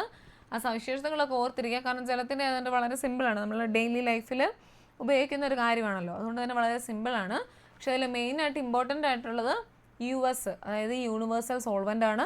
അതുപോലെ തന്നെ വിധാനം പാലിക്കുന്നു, ആ ഒരു സവിശേഷതയും കൂടെ ഓർത്തിരിക്കുക. പിന്നെ ലീനം, ലായകം, ലായനി, അതും മാറിപ്പോകരുത്. പിന്നെ നമ്മുടെ 3 അവസ്ഥകൾ, ഖരം, ദ്രാവകം, വാതകം, അതും വളരെ ഇമ്പോർട്ടൻ്റ് ആണ്. ഇത്രയാണ് നമ്മുടെ ഈ ഒരു ചാപ്റ്ററിൻ്റെ അകത്ത്, ജലം നിത്യജീവിതത്തിൽ നിന്നുള്ള ചാപ്റ്ററിൻ്റെ അകത്ത് പറഞ്ഞിരിക്കുന്ന പ്രധാനമായിട്ടുള്ള കാര്യങ്ങൾ. ഓക്കെ, അങ്ങനെയാണെങ്കിൽ അടുത്ത പാഠം നോക്കിക്കേ, ജീവനുള്ള വിത്തുകൾ. ഇതിൻ്റെ അകത്ത് വളരെ ഇമ്പോർട്ടൻ്റ് എന്ന് പറഞ്ഞാൽ നമ്മുടെ വിത്ത് മുളയ്ക്കൽ. വിത്ത് മുളയ്ക്കൽ എന്നുള്ളതാണ് ഈ ഒരു ചാപ്റ്ററിൻ്റെ മെയിൻ ആയിട്ടുള്ള കാര്യം. വിത്ത് മുളയ്ക്കുമ്പോൾ നമുക്കറിയാം ആരൊക്കെ പുറത്ത് വരും, ആരൊക്കെയോ എന്നാക്കെയോ ആവും, അങ്ങനെയുള്ള കാര്യങ്ങളുണ്ട്. അതിനെപ്പറ്റിയാണ് പറയാൻ പോകുന്നത്. അതിന് മുമ്പ് വിത്ത് മുളയ്ക്കാൻ നമ്മൾ പറയും വെള്ളം വേണം, വെട്ടം വേണം, പിന്നെ മണ്ണ് വേണം, അതിനാവശ്യത്തിനുള്ള കാറ്റ്, വെളിച്ചം എല്ലാം വേണമെന്നൊക്കെ പറയും. അങ്ങനെയാണ് നോക്കിക്കേ, വിത്ത് മുളയ്ക്കാൻ ജലം ആവശ്യമാണ്. വളരെ ഇമ്പോർട്ടൻ്റ് ആയിട്ടുള്ള കണ്ടൻ്റാണ് ഏത്? ജലം. ജലം ആവശ്യമാണ്. എന്നാൽ മണ്ണ്, സൂര്യപ്രകാശം എന്നീ ഘടകങ്ങൾ ആവശ്യമില്ല. അതിൻ്റെ എക്സ്പെരിമെൻ്റൊക്കെ മേളിൽ നമ്മൾ ഈ പഞ്ഞിക്കകത്തൊക്കെ വെച്ച് പയറ് വിത്ത് മുളപ്പിക്കുന്ന സ്കൂളിലാണെങ്കിലും വീടുകളിലാണെങ്കിലും നമ്മൾ ഇടയ്ക്ക് ചെയ്ത് നോക്കാറില്ലേ. അപ്പോൾ അതിന് മണ്ണിൻ്റെ ആവശ്യമൊന്നും ഇല്ല. മണ്ണില്ലെങ്കിൽ ആ പഞ്ഞിക്കകത്ത് അല്ലെങ്കിൽ ടിഷ്യൂ പേപ്പറിനകത്ത് കിടന്നാണെങ്കിലും വിത്ത് മുളച്ച് വരും. സൂര്യപ്രകാശം ഇല്ലെങ്കിലും വലിയ കുഴപ്പമൊന്നുമില്ല. അത് എവിടെ ഇരുന്നാണെങ്കിലും അത് വിത്ത് പൊട്ടി മുളച്ച് വരുന്നുണ്ട് സംഭവം. പക്ഷെ വെള്ളം നമ്മൾ ഇടയ്ക്കിടയ്ക്ക് തന്നെ നനച്ചു കൊടുക്കണം. അപ്പം ജലം ഒരു നിർബന്ധിത ഘടകമാണ്. പക്ഷെ മണ്ണ്, സൂര്യപ്രകാശമൊന്നും ഘടകങ്ങൾ ആവശ്യമില്ല, അത്ര നിർബന്ധമല്ല. നമ്മൾ ഈ S1-ൻ്റെ DLED ടെക്സ്റ്റ് ബുക്കിൻ്റെ അത് നിയന്ത്രിത ചരങ്ങൾ എന്നുള്ളതുണ്ടല്ലോ, വേരിയബിൾസ്. അതായത് ജലം ആവശ്യമായിട്ടുള്ളതാണ്. പക്ഷെ സൂര്യപ്രകാശവും മണ്ണും ഒന്നും നിയന്ത്രിതമായിട്ടുള്ള ചരങ്ങളാണ്. വലിയ അത്യാവശ്യം ഉണ്ടെന്ന് നമുക്ക് നിർബന്ധിതം എന്ന് പറയാൻ പറ്റത്തില്ല. അതുപോലെ തന്നെയാണ് ജലത്തിന് പുറമെ വായു, അനുയോജ്യമായിട്ടുള്ള താപനില എന്നിവയും വിത്ത് മുളയ്ക്കാൻ ആവശ്യമാണ്. വ്യത്യസ്ത വിത്തുകൾ മുളയ്ക്കാൻ എടുക്കുന്ന സമയവും അനുയോജ്യമായ താപനിലയും വ്യത്യസ്തമാണ്. അപ്പം ജലം ആവശ്യമാണ്, വായു, താപനില ആവശ്യമാണ്, സൂര്യപ്രകാശവും മണ്ണും അത്ര നിർബന്ധമാണെന്ന് നമുക്ക് പറയാൻ പറ്റത്തില്ല. ഇനി വിത്ത് മുളയ്ക്കുമ്പോൾ ആദ്യം പുറത്തേക്ക് വരുന്നത് എന്ത്? ബീജമൂലം. ആ ബീജമൂലം ആരായിട്ട് മാറുന്നു? ബീജമൂലം ആരായിട്ടാണ് മാറുന്നത്? നമ്മുടെ വേര്. അപ്പോൾ വിത്ത് മുളയ്ക്കുമ്പോൾ ആദ്യം പുറത്തേക്ക് വരുന്ന ആരാണ്? ബീജമൂലം. മാറിപ്പോകരുത് അതിൻ്റെ പേരുകൾ കേട്ടോ. ബീജമൂലമാണ് പുറത്തേക്ക് വരുന്നത് നമ്മുടെ റാഡിക്കിൾ. ഇനി പിന്നീട് ഇങ്ങനെ ഒരു പാത്രമൊക്കെ പോലെ കിടക്കുന്നതാണ് നമ്മുടെ ബീജപത്രം. അവൻ സത്യത്തിൽ എന്താ, ഇലകളുടെ ജോലിയാണ് ആദ്യത്തെ ഒരു സമയത്ത്. കാരണം അവൻ കുഞ്ഞായിട്ടിരിക്കുമ്പം ഫുഡൊന്നും ഉണ്ടാക്കാനൊന്നും ഇലയൊന്നും ആയിട്ടില്ലല്ലോ. അപ്പോൾ ഈ ബീജപത്രമാണ് എന്ത്, നമ്മുടെ സസ്യത്തിന് ആവശ്യമായിട്ടുള്ള ഫുഡ് തയ്യാറാക്കുന്നത്. അപ്പോൾ ഈ ബീജപത്രം പിന്നീട് ആരായിട്ട് മാറും? നമ്മുടെ ഈ ഇലയായിട്ട് മാറുന്നുണ്ട്. ഈ ബീജപത്രങ്ങൾ പിന്നീട് ഇലയായിട്ട് മാറുന്നുണ്ട്. അപ്പോൾ ആദ്യത്തെ ഒരു കിച്ചൺ ഡ്യൂട്ടി നമ്മുടെ ബീജപത്രത്തിനാണ്. പിന്നീടാണ് ഈ ഇലയിലേക്ക് മാറുന്നത് കേട്ടോ. അപ്പോൾ ബീജപത്രം എന്തായിട്ട് മാറുന്നു? ഇലയായിട്ട് മാറുന്നു. ബീജശീർഷം എന്തായിട്ട് മാറുന്നു? തണ്ടായിട്ട് മാറുന്നു. വളരെ ഇമ്പോർട്ടൻ്റ് ആണ്. ആദ്യം ഒരു വിത്ത് മുളയ്ക്കുമ്പോൾ ആദ്യം പുറത്തേക്ക് വരുന്നത് ബീജമൂലം, വേരായിട്ട് മാറുന്നു. പിന്നെ ബീജപത്രം ഇലകളാകുന്നു. ബീജശീർഷം എന്തായിട്ട് മാറുന്നു? തണ്ടായിട്ട് മാറുന്നു. വളരെ ഇമ്പോർട്ടൻ്റ് എന്ന് പറഞ്ഞാൽ വളരെ ഇമ്പോർട്ടൻ്റ് ആണ് ഈ ഒരു ഭാഗങ്ങൾ. നമ്മുടെ ബോഡി പാർട്സ് നമുക്ക് കണ്ണ്, മൂക്ക്, വായ എന്നൊക്കെ പറയത്തില്ലേ, അതുപോലെ തന്നെ വിത്ത് മുളയ്ക്കലിൻ്റെ 3 കാര്യങ്ങൾ: ബീജമൂലം, ബീജപത്രം, ബീജശീർഷം. അവ എന്തായിട്ട് മാറുന്നു, അല്ലെങ്കിൽ അവയുടെ മറ്റൊരു പേര്. അപ്പോൾ അത് വളരെ ഇമ്പോർട്ടൻ്റ് ആണ്. പിന്നെയുള്ളതാണ് നമ്മൾ ഇത്ര നേരം പറഞ്ഞു, മണ്ണ് അല്ലെങ്കിൽ ടിഷ്യൂ പേപ്പർ, അതിലൊക്കെ നമ്മൾ നമ്മുടെ വിത്തുകൾ മുളപ്പിക്കുന്നു. പിന്നെ വേറെ ഒരെണ്ണമാണ് മണ്ണില്ലാതെയും സസ്യങ്ങൾ വളർത്തുന്ന നൂതന രീതിയാണ് ഹൈഡ്രോപോണിക്സ്. ഈ കൃഷി രീതിയിൽ മണ്ണിന് പകരം പോഷക ലായനിയിൽ സസ്യങ്ങൾ വളർത്തുന്നു. അപ്പോൾ ഹൈഡ്രോപോണിക്സ് എന്താ? മണ്ണിന് പകരം പോഷക ലായനിയിൽ സസ്യങ്ങൾ വളർത്തുന്ന രീതിക്ക് പറയുന്ന പേര് എന്താണ്? ഹൈഡ്രോപോണിക്സ്. ഓക്കെ, അപ്പം മണ്ണിന് പകരം പോഷക ലായനിയിൽ സസ്യങ്ങൾ വളർത്തുന്നതിനെ പറയുന്ന പേരാണ് എന്ത്? ഹൈഡ്രോപോണിക്സ്. ആ പേരൊക്കെ ഓർത്തിരിക്കണം കേട്ടോ. ഇനി ഇത് നോക്കിക്കേ, നമ്മുടെ ബീജപത്രം, പയറിൻ്റെ ബീജപത്രം കണ്ടോ? പയർ വിത്തിലേതുപോലെ 2 ബീജപത്രം ഒന്നും നമ്മുടെ ആർക്കില്ല? ചോളത്തിലില്ല. അപ്പം ചോളത്തിൽ ഒരു ബീജപത്രം മാത്രമേ ഉള്ളൂ. ബീജപത്രത്തോട് ചേർന്ന് കാണുന്ന ഭാഗമാണ് ബീജാന്നം. ഒരു ബീജപത്രം മാത്രമുള്ള സസ്യങ്ങളിൽ വിത്ത് മുളച്ച് ഇലയുണ്ടാകുന്നതുവരെ ചെടിക്കുള്ള ആഹാരം ലഭിക്കുന്ന ബീജാന്നത്തിൽ നിന്നാണ്. നമ്മൾ മുമ്പേ പറഞ്ഞു, നമ്മുടെ പയർ വിത്തിൻ്റെ ബീജപത്രം ആണ് അവന് കിച്ചൺ ഡ്യൂട്ടി കൊടുക്കുന്നത്, പിന്നീടാണത് ഇലയായിട്ട് മാറുന്നത്. അതുപോലെ ചോളത്തിൻ്റെ ആണെങ്കിൽ ബീജപത്രം എന്ന് പറയുന്നത് ഇവിടെ ബീജാന്നമാണ്, കാരണം ഒരെണ്ണേ ഉള്ളൂ. അവനാണ് നമ്മുടെ ഇല ഉണ്ടാകുന്നിടം വരെ എന്തായിട്ട് മാറുന്നത്? നമ്മുടെ ഫുഡ്, കിച്ചൺ ഡ്യൂട്ടി എടുത്തിരിക്കുന്ന മുളയിലല്ലോ, നമ്മുടെ ചോളത്തിൽ ബീജാന്നമാണ് ഈ ഇലകളുടെ ഡ്യൂട്ടി, അതായത് കിച്ചൺ ഡ്യൂട്ടി, ഫുഡ് ഉണ്ടാക്കി കൊടുക്കുന്ന ഡ്യൂട്ടി ബീജാന്നമാണ് നമ്മുടെ ചോളത്തിൽ ഉപയോഗിക്കുന്നത്. ഇനി നോക്കാം നമുക്ക് വിത്ത് മുളയ്ക്കൽ. വിത്ത് കുതിർന്ന് ഇപ്പോൾ പറഞ്ഞ കാര്യമാണ്. പുറന്തോട് പൊട്ടുന്നു. ആദ്യം ബീജമൂലവും പിന്നീട് ബീജശീർഷവും പുറത്തു വരുന്നു. ബീജമൂലം ചെടിയുടെ വേരായി മാറുന്നു. ബീജശീർഷം തണ്ടും ഇലയുമായി മാറുന്നു. പൂർണ്ണ തോതിൽ പ്രകാശ സംശ്ലേഷണം നടക്കുന്നവരെ ബീജപത്രത്തിലോ ബീജാന്നത്തിലോ കരുതി വെച്ച ആഹാരമാണ് വളർന്നു വരുന്ന സസ്യം ഉപയോഗിക്കുന്നത്. പിന്നെ നമ്മൾ ചില കാര്യങ്ങളൊക്കെ വിത്തിൽ നിന്നല്ലാതെ തണ്ട് കൊണ്ടേ കുഴിച്ചു വെക്കും അല്ലേ? റോസക്കമ്പ്, ചെമ്പരത്തിയുടെ തണ്ട്, ഇതിൽ നമ്മൾ തണ്ടുകളാണ് കൂടുതലായിട്ടും കുഴിച്ചു വെക്കാറ്. അല്ലെങ്കിൽ ചിലതിൻ്റെയൊക്കെ നമ്മൾ വേരുകളാണ് കുഴിച്ചു വെക്കുന്നത്. ചിലതിൻ്റെ നമ്മൾ ഇലമുളച്ചിയൊക്കെ ആണെങ്കിൽ എന്താണ്, ഇലകളാണ് കൊണ്ടേ നട്ട് വെക്കാറ്. അപ്പോൾ ആ ഒരു പ്രത്യേകത, അതിൻ്റെ പേരുകൾ നോക്കിക്കേ: ചെമ്പരത്തി, നിശാഗന്ധി, കൃഷ്ണകിരീടം, ഇലമുളച്ചി. ഇലമുളച്ചിയുടെ ആണെങ്കിൽ ഇലയാണ്.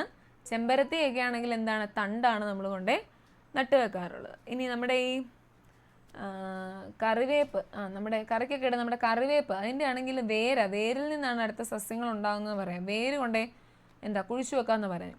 ഇനിയുള്ളതാണ് ഈ വിത്ത് വിതരണം. അതായത് മാതൃസസ്യത്തിൽ നിന്നും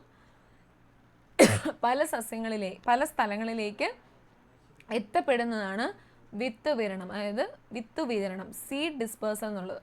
അത് വളരെ ഇമ്പോർട്ടൻ്റ് ആണ്. അതിനൊരു ഈ ഒരു ചിത്രീകരണം നോക്കിയാൽ മതി. അതായത് കാറ്റത്തൂടെ പറന്നു പോകുന്ന ആൾക്കാരാണ് നമ്മുടെ അപ്പൂപ്പൻ താടി. അതായത് അപ്പൂപ്പൻ താടി ഇങ്ങനെ പറന്ന് ഒരു സ്ഥലത്ത് വീണാൽ അവിടെ പൊട്ടിമുളച്ചുണ്ടാവും, പിന്നെ പറന്നു പോയി അടുത്ത സ്ഥലത്ത് വീഴുമ്പോൾ അവിടെ പൊട്ടിമുളച്ചുണ്ടാവും. അങ്ങനെ കാറ്റിലൂടെ വിത്ത് വിതരണം നടത്തുന്ന ആൾക്കാരാണ് നമ്മുടെ അപ്പൂപ്പൻ താടി എന്നുള്ളത്.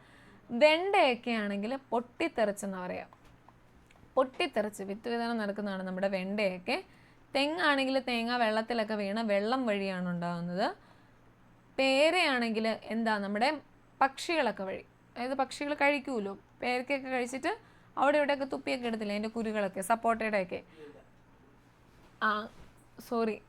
ആ രീതിയിൽ ഇടുന്നതാണ് നമ്മുടെ പക്ഷികളൊക്കെ. അപ്പോൾ പേര, സപ്പോട്ടയൊക്കെ കഴിച്ചിട്ട് അതുകൊണ്ട് ഇടുന്നത്. ഓക്കെ, അപ്പോൾ ഈ 4 രീതി, അതായത് കാറ്റിലൂടെ, പൊട്ടിത്തെറിച്ച്, വെള്ളത്തിലൂടെ, പക്ഷികൾ വഴി അല്ലെങ്കിൽ മൃഗങ്ങൾ വഴി, ഈ 4 രീതിയിലൂടെയാണ് നമ്മുടെ വിത്ത് വിതരണം നടക്കുന്നത്. അപ്പോൾ എക്സാമ്പിൾ തന്നിട്ട് ഇത് എന്ത് വഴി,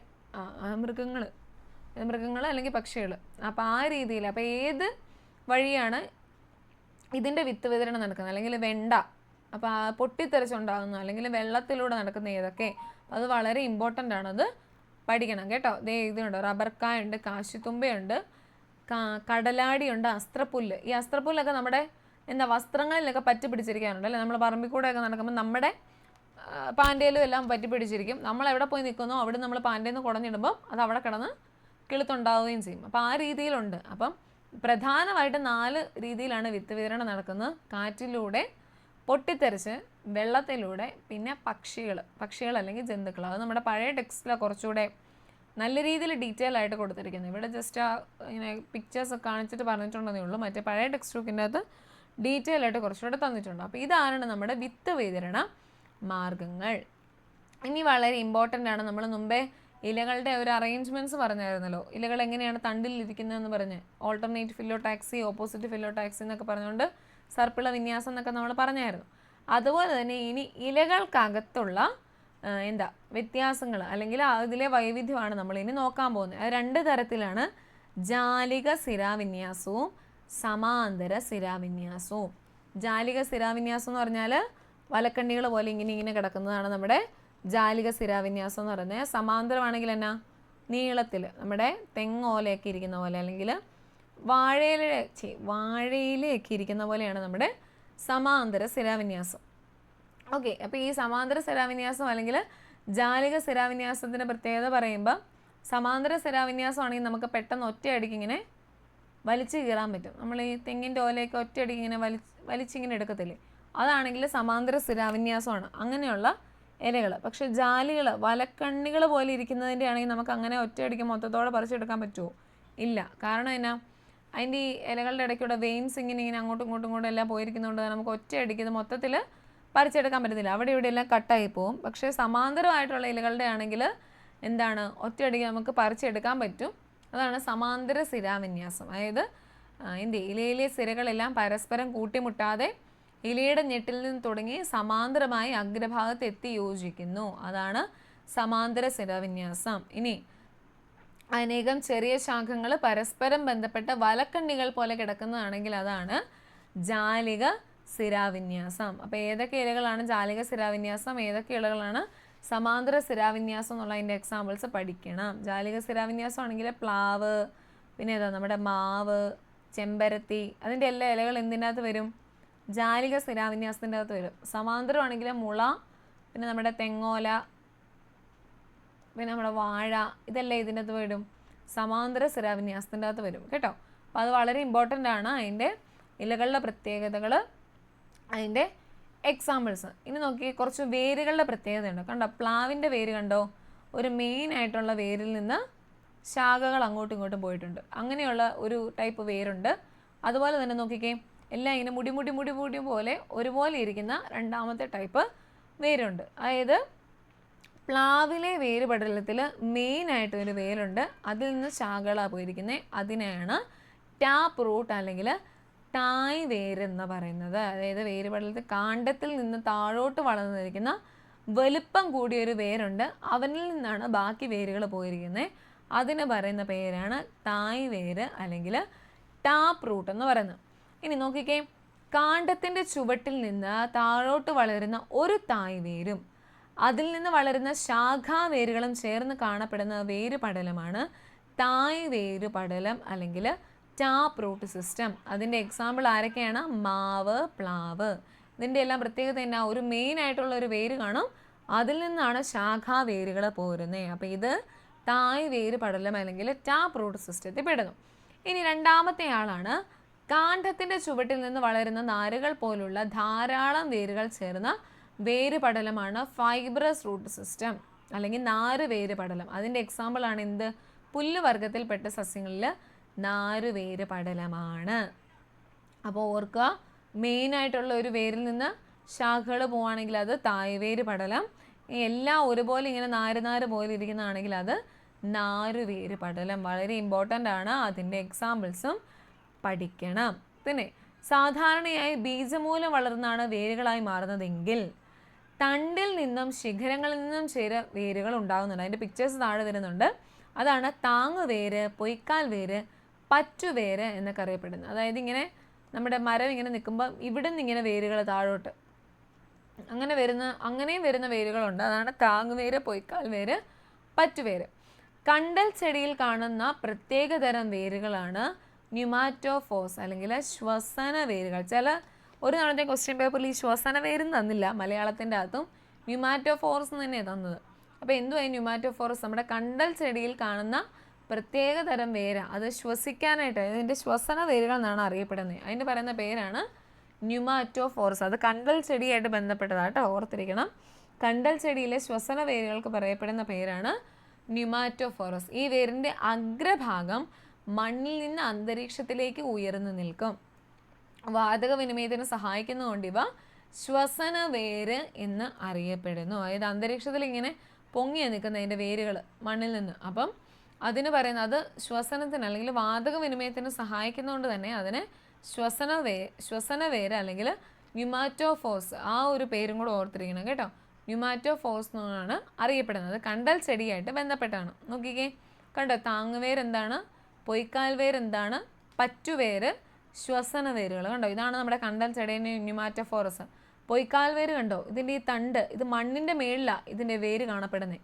താങ്ങുവേരാണെങ്കിൽ കണ്ടോ, ഇതിൻ്റെ ഈ ശിഖരങ്ങളിൽ നിന്ന് ഇങ്ങനെ താഴോട്ട് കിടക്കുക. പറ്റുവേരാണെങ്കിൽ നമ്മുടെ ഈ മരവാഴയുടെ ഒക്കെ പോലെ പറ്റിപ്പിടിച്ചിരിക്കുന്നതാണ് നമ്മുടെ പറ്റുവേര്. അപ്പോൾ നമ്മൾ ഇലകളുടെ പ്രത്യേകതകൾ പറഞ്ഞു. ഇനിയുള്ളതാണ് ഏകബീജപത്ര സസ്യവും ദ്വിബീജപത്ര സസ്യം. അതായത് ഒരു ബീജം മാത്രമുള്ളതിനെ എന്നാ പറയും? ഏകബീജപത്ര സസ്യം. അങ്ങനെയാണെങ്കിൽ 2 ബീജപത്രം ഉള്ളതിനെ എന്നാ പറയും? ദ്വിബീജപത്ര സസ്യം. ആ പേരുകൾ ഓർത്തിരുന്നാൽ മതി. ഒരെണ്ണമാണെങ്കിൽ ഏകബീജം, 2 എണ്ണമാണെങ്കിൽ ദ്വിബീജപത്ര സസ്യങ്ങൾ. പിന്നെ അതിൻ്റെ വേറെ കാര്യങ്ങൾ പറയുന്നത് നോക്കിക്കേ. നാരുവേര് പടലം നമ്മൾ പറഞ്ഞു, ഇങ്ങനെയുള്ള നാരുവേര് പടലം, ശിഖരങ്ങളില്ലാത്ത തണ്ട്, സമാന്തര സിരാവിന്യാസമുള്ള ഇലകൾ. അതായത് നമ്മുടെ തെങ്ങോലകൾ. തെങ്ങിന് വേറെ ശിഖരങ്ങളൊന്നും ഇല്ലല്ലോ, ശിഖരങ്ങളില്ലാത്തൊരു തണ്ടല്ലേ നമ്മുടെ തെങ്ങിൻ്റെ നേരെ പോലെ. ശിഖരങ്ങളില്ലാത്ത തണ്ട്, അതുപോലെ തന്നെ തെങ്ങിൻ്റെ വേരുകൾ വേഗം ഇതുപോലെയല്ലേ പോരുന്നത്. നാരുവേര് പടലം, ശിഖരങ്ങളില്ലാത്ത തണ്ട്, സമാന്തര സിരാവിന്യാസമുള്ള ഇലകൾ എന്നിവയെല്ലാം എന്താണ്? ഏകബീജപത്ര സസ്യത്തിൻ്റെ ഉദാഹരണത്തിൽ പെടുന്നതാണ് നമ്മുടെ തെങ്ങ്. ഇതെല്ലാം കേട്ടോ. അതായത് ഒരു ബീജപത്രം മാത്രമേ ഉണ്ടായിരിക്കുള്ളൂ. അതിൻ്റെ പ്രത്യേകതയാണ് നാരുവേര് പടലം, ശിഖരങ്ങളില്ലാത്ത തണ്ട്, സമാന്തര സിരാവിന്യാസം. ഇതെല്ലാം ആരുടെ പ്രത്യേകതയാണ്? ഏകബീജപത്ര സസ്യത്തിൻ്റെ. അങ്ങനെയാണെങ്കിൽ തിരിച്ച് നാരുവേരത്തിന് പകരമുള്ള മറ്റേ വേരെന്നാ? തായ്വേര് പടലം. ശിഖരങ്ങളില്ലാത്തെന്ന് പറഞ്ഞു. അങ്ങനെയാണെങ്കിൽ ഇവിടെ ശിഖരങ്ങളോട് കൂടിയ തണ്ട്, സമാന്തരമല്ല, അപ്പോൾ ജാലിക സിരാവിന്യാസമുള്ള ഇലകൾ. ഇവയെല്ലാം ആരുടെ പ്രത്യേകതയാണ്? ദ്വിബീജപത്ര സസ്യങ്ങളുടെ പ്രത്യേകത. ഇപ്പം എല്ലാം കൂടെ കണക്റ്റ് ആയിട്ട് വന്നില്ലേ? അതായത് ഇലകൾ വന്നു, തണ്ടിൻ്റെ പ്രത്യേകതകൾ വന്നു, വേരിൻ്റെ പ്രത്യേകതകൾ വന്നു, പിന്നെ നമ്മുടെ കായയുടെ പ്രത്യേകത പറഞ്ഞു. അപ്പം ഏകബീജപത്രമാണെങ്കിൽ നാരുവേര്, ശിഖരങ്ങളില്ല, സമാന്തരം. ദ്വിബീജമാണെങ്കിൽ തായ്വേര്, ശിഖരങ്ങളുണ്ട്, ജാലിക സിരാവിന്യാസം. ഓക്കെ, അപ്പോൾ ദ്വിബീജപത്ര സസ്യങ്ങളുടെ പ്രത്യേകതയും അതുപോലെ തന്നെ ഏകബീജപത്ര സസ്യങ്ങളുടെ പ്രത്യേകതയും വളരെ ഇമ്പോർട്ടൻ്റ് ആണ്, പഠിക്കണം. നോക്കി, ഇവിടെ ഒരു കാര്യം പറയുന്നുണ്ട്. നോക്കിയേ, വേരും ഇലയും തമ്മിൽ ഇത്തരത്തിലുള്ള ബന്ധം കാണിക്കാത്ത ചില സസ്യങ്ങളും നമ്മുടെ ചുറ്റുപാടിൽ കാണാൻ സാധിക്കും. അതിനുദാഹരണമാണ് ചേമ്പ്, ചേന എന്നിവ. അതായത് വേരും ഇലയും തമ്മിൽ ഇങ്ങനെ ഒരു ബന്ധമില്ല. നമ്മൾ പറഞ്ഞു നാരുവേര് പടലമാണെങ്കിൽ അതിന് സമാന്തര സിരാവിന്യാസമുള്ള ഇലകളാണെന്നൊക്കെ പറഞ്ഞു. പക്ഷെ ഇങ്ങനെ ഒരു ചില സസ്യങ്ങൾക്ക് അങ്ങനെ ഒരു ബന്ധമില്ല. അങ്ങനെ ബന്ധമില്ലാതെയുള്ള 2 സസ്യങ്ങളാണ് ഏത്? നമ്മുടെ ചേമ്പും ചേനയും. ഓക്കെ, അപ്പോൾ ആ ഒരു പ്രത്യേകതകളും പഠിക്കണം. പിന്നെ നമ്മുടെ ഇപ്പം എണ്ണത്തിൽ കുറവായിട്ടുള്ള സസ്യങ്ങൾ, അത് അത്ര ഇമ്പോർട്ടൻ്റ് അല്ല. അപ്പോൾ ഇത്രയാണ് ഈ ഒരു ചാപ്റ്ററിൻ്റെ അകത്തുള്ളത്. ഇത് വളരെ ഇമ്പോർട്ടൻ്റ് ആണ്. അപ്പം നമ്മുടെ ഫസ്റ്റ് പാർട്ട് തീർന്നു. കേട്ടോ. ഇനി സെക്കൻഡ് പാർട്ട് കൂടെ ഉണ്ട്, അത് ഞാൻ അടുത്ത ക്ലാസ്സിൽ പറയാം കേട്ടോ. ഇനി റിവിഷൻ നടത്തിയില്ലെങ്കിൽ നിങ്ങളെല്ലാം പെട്ടെന്ന് മറന്നു പോയാലോ, അതുകൊണ്ടാണ് ഞാൻ പിന്നെ പെട്ടെന്നൊരു ഓടിച്ചങ്ങ് പോകാമെന്ന് ഓർത്ത്. ഇതെല്ലാം വളരെ ഇമ്പോർട്ടൻ്റ് ആണ്. ഓരോ ചാപ്റ്ററും ഞാൻ വീണ്ടും പറയും, ടെക്സ്റ്റ് നന്നായിട്ട് വായിക്കണം കേട്ടോ. നിങ്ങൾ നോട്ട് എഴുതിയില്ലെങ്കിൽ പോലും ടെക്സ്റ്റ് നന്നായിട്ട് വായിക്കുമ്പോൾ തന്നെ കുറേ കാര്യങ്ങളൊക്കെ നമ്മുടെ മൈൻഡിൽ കത്തും. ട്യൂബിലൈറ്റ് കത്തുന്നാലും നമ്മുടെ മൈൻഡിൽ നന്നായിട്ട് വരും. അപ്പോൾ അതുകൊണ്ട് ടെക്സ്റ്റ് നന്നായിട്ട് വായിക്കുക. ഈ 4 ചാപ്റ്റർ ഞാനിപ്പോൾ എടുത്തിട്ടുള്ളൂ. ഇനിയും നമുക്കൊരു 4 ചാപ്റ്ററും കൂടെ ഉണ്ട് സെക്കൻഡ് പോർഷനിൽ. അപ്പോൾ അത് നമുക്ക് അടുത്ത ക്ലാസ്സിൽ നോക്കാം കേട്ടോ. അപ്പോൾ നന്നായിട്ട് പഠിക്കുക. എന്തെങ്കിലും ഇതിൻ്റെ അകത്ത് കിട്ടാതെ ഡൗട്ട് എന്തെങ്കിലും ചോദിച്ചിട്ടുണ്ടോ? കാരണം ഓൾറെഡി ഇത് എടുത്താണ്, ജസ്റ്റ് റിവിഷൻ പോലെ ഞാനത് ഓരോ ടോപ്പിക്കുകൾ ഇമ്പോർട്ടൻ്റ് ആയിട്ടുള്ള ഒന്നുകൂടെ പറഞ്ഞു എന്നുള്ളതേ ഉള്ളൂ. ഏതെങ്കിലും പോർഷൻ കിട്ടാതെ എന്തെങ്കിലും ഡൗട്ട് എന്തെങ്കിലും ചോദിക്കാനുണ്ടോ?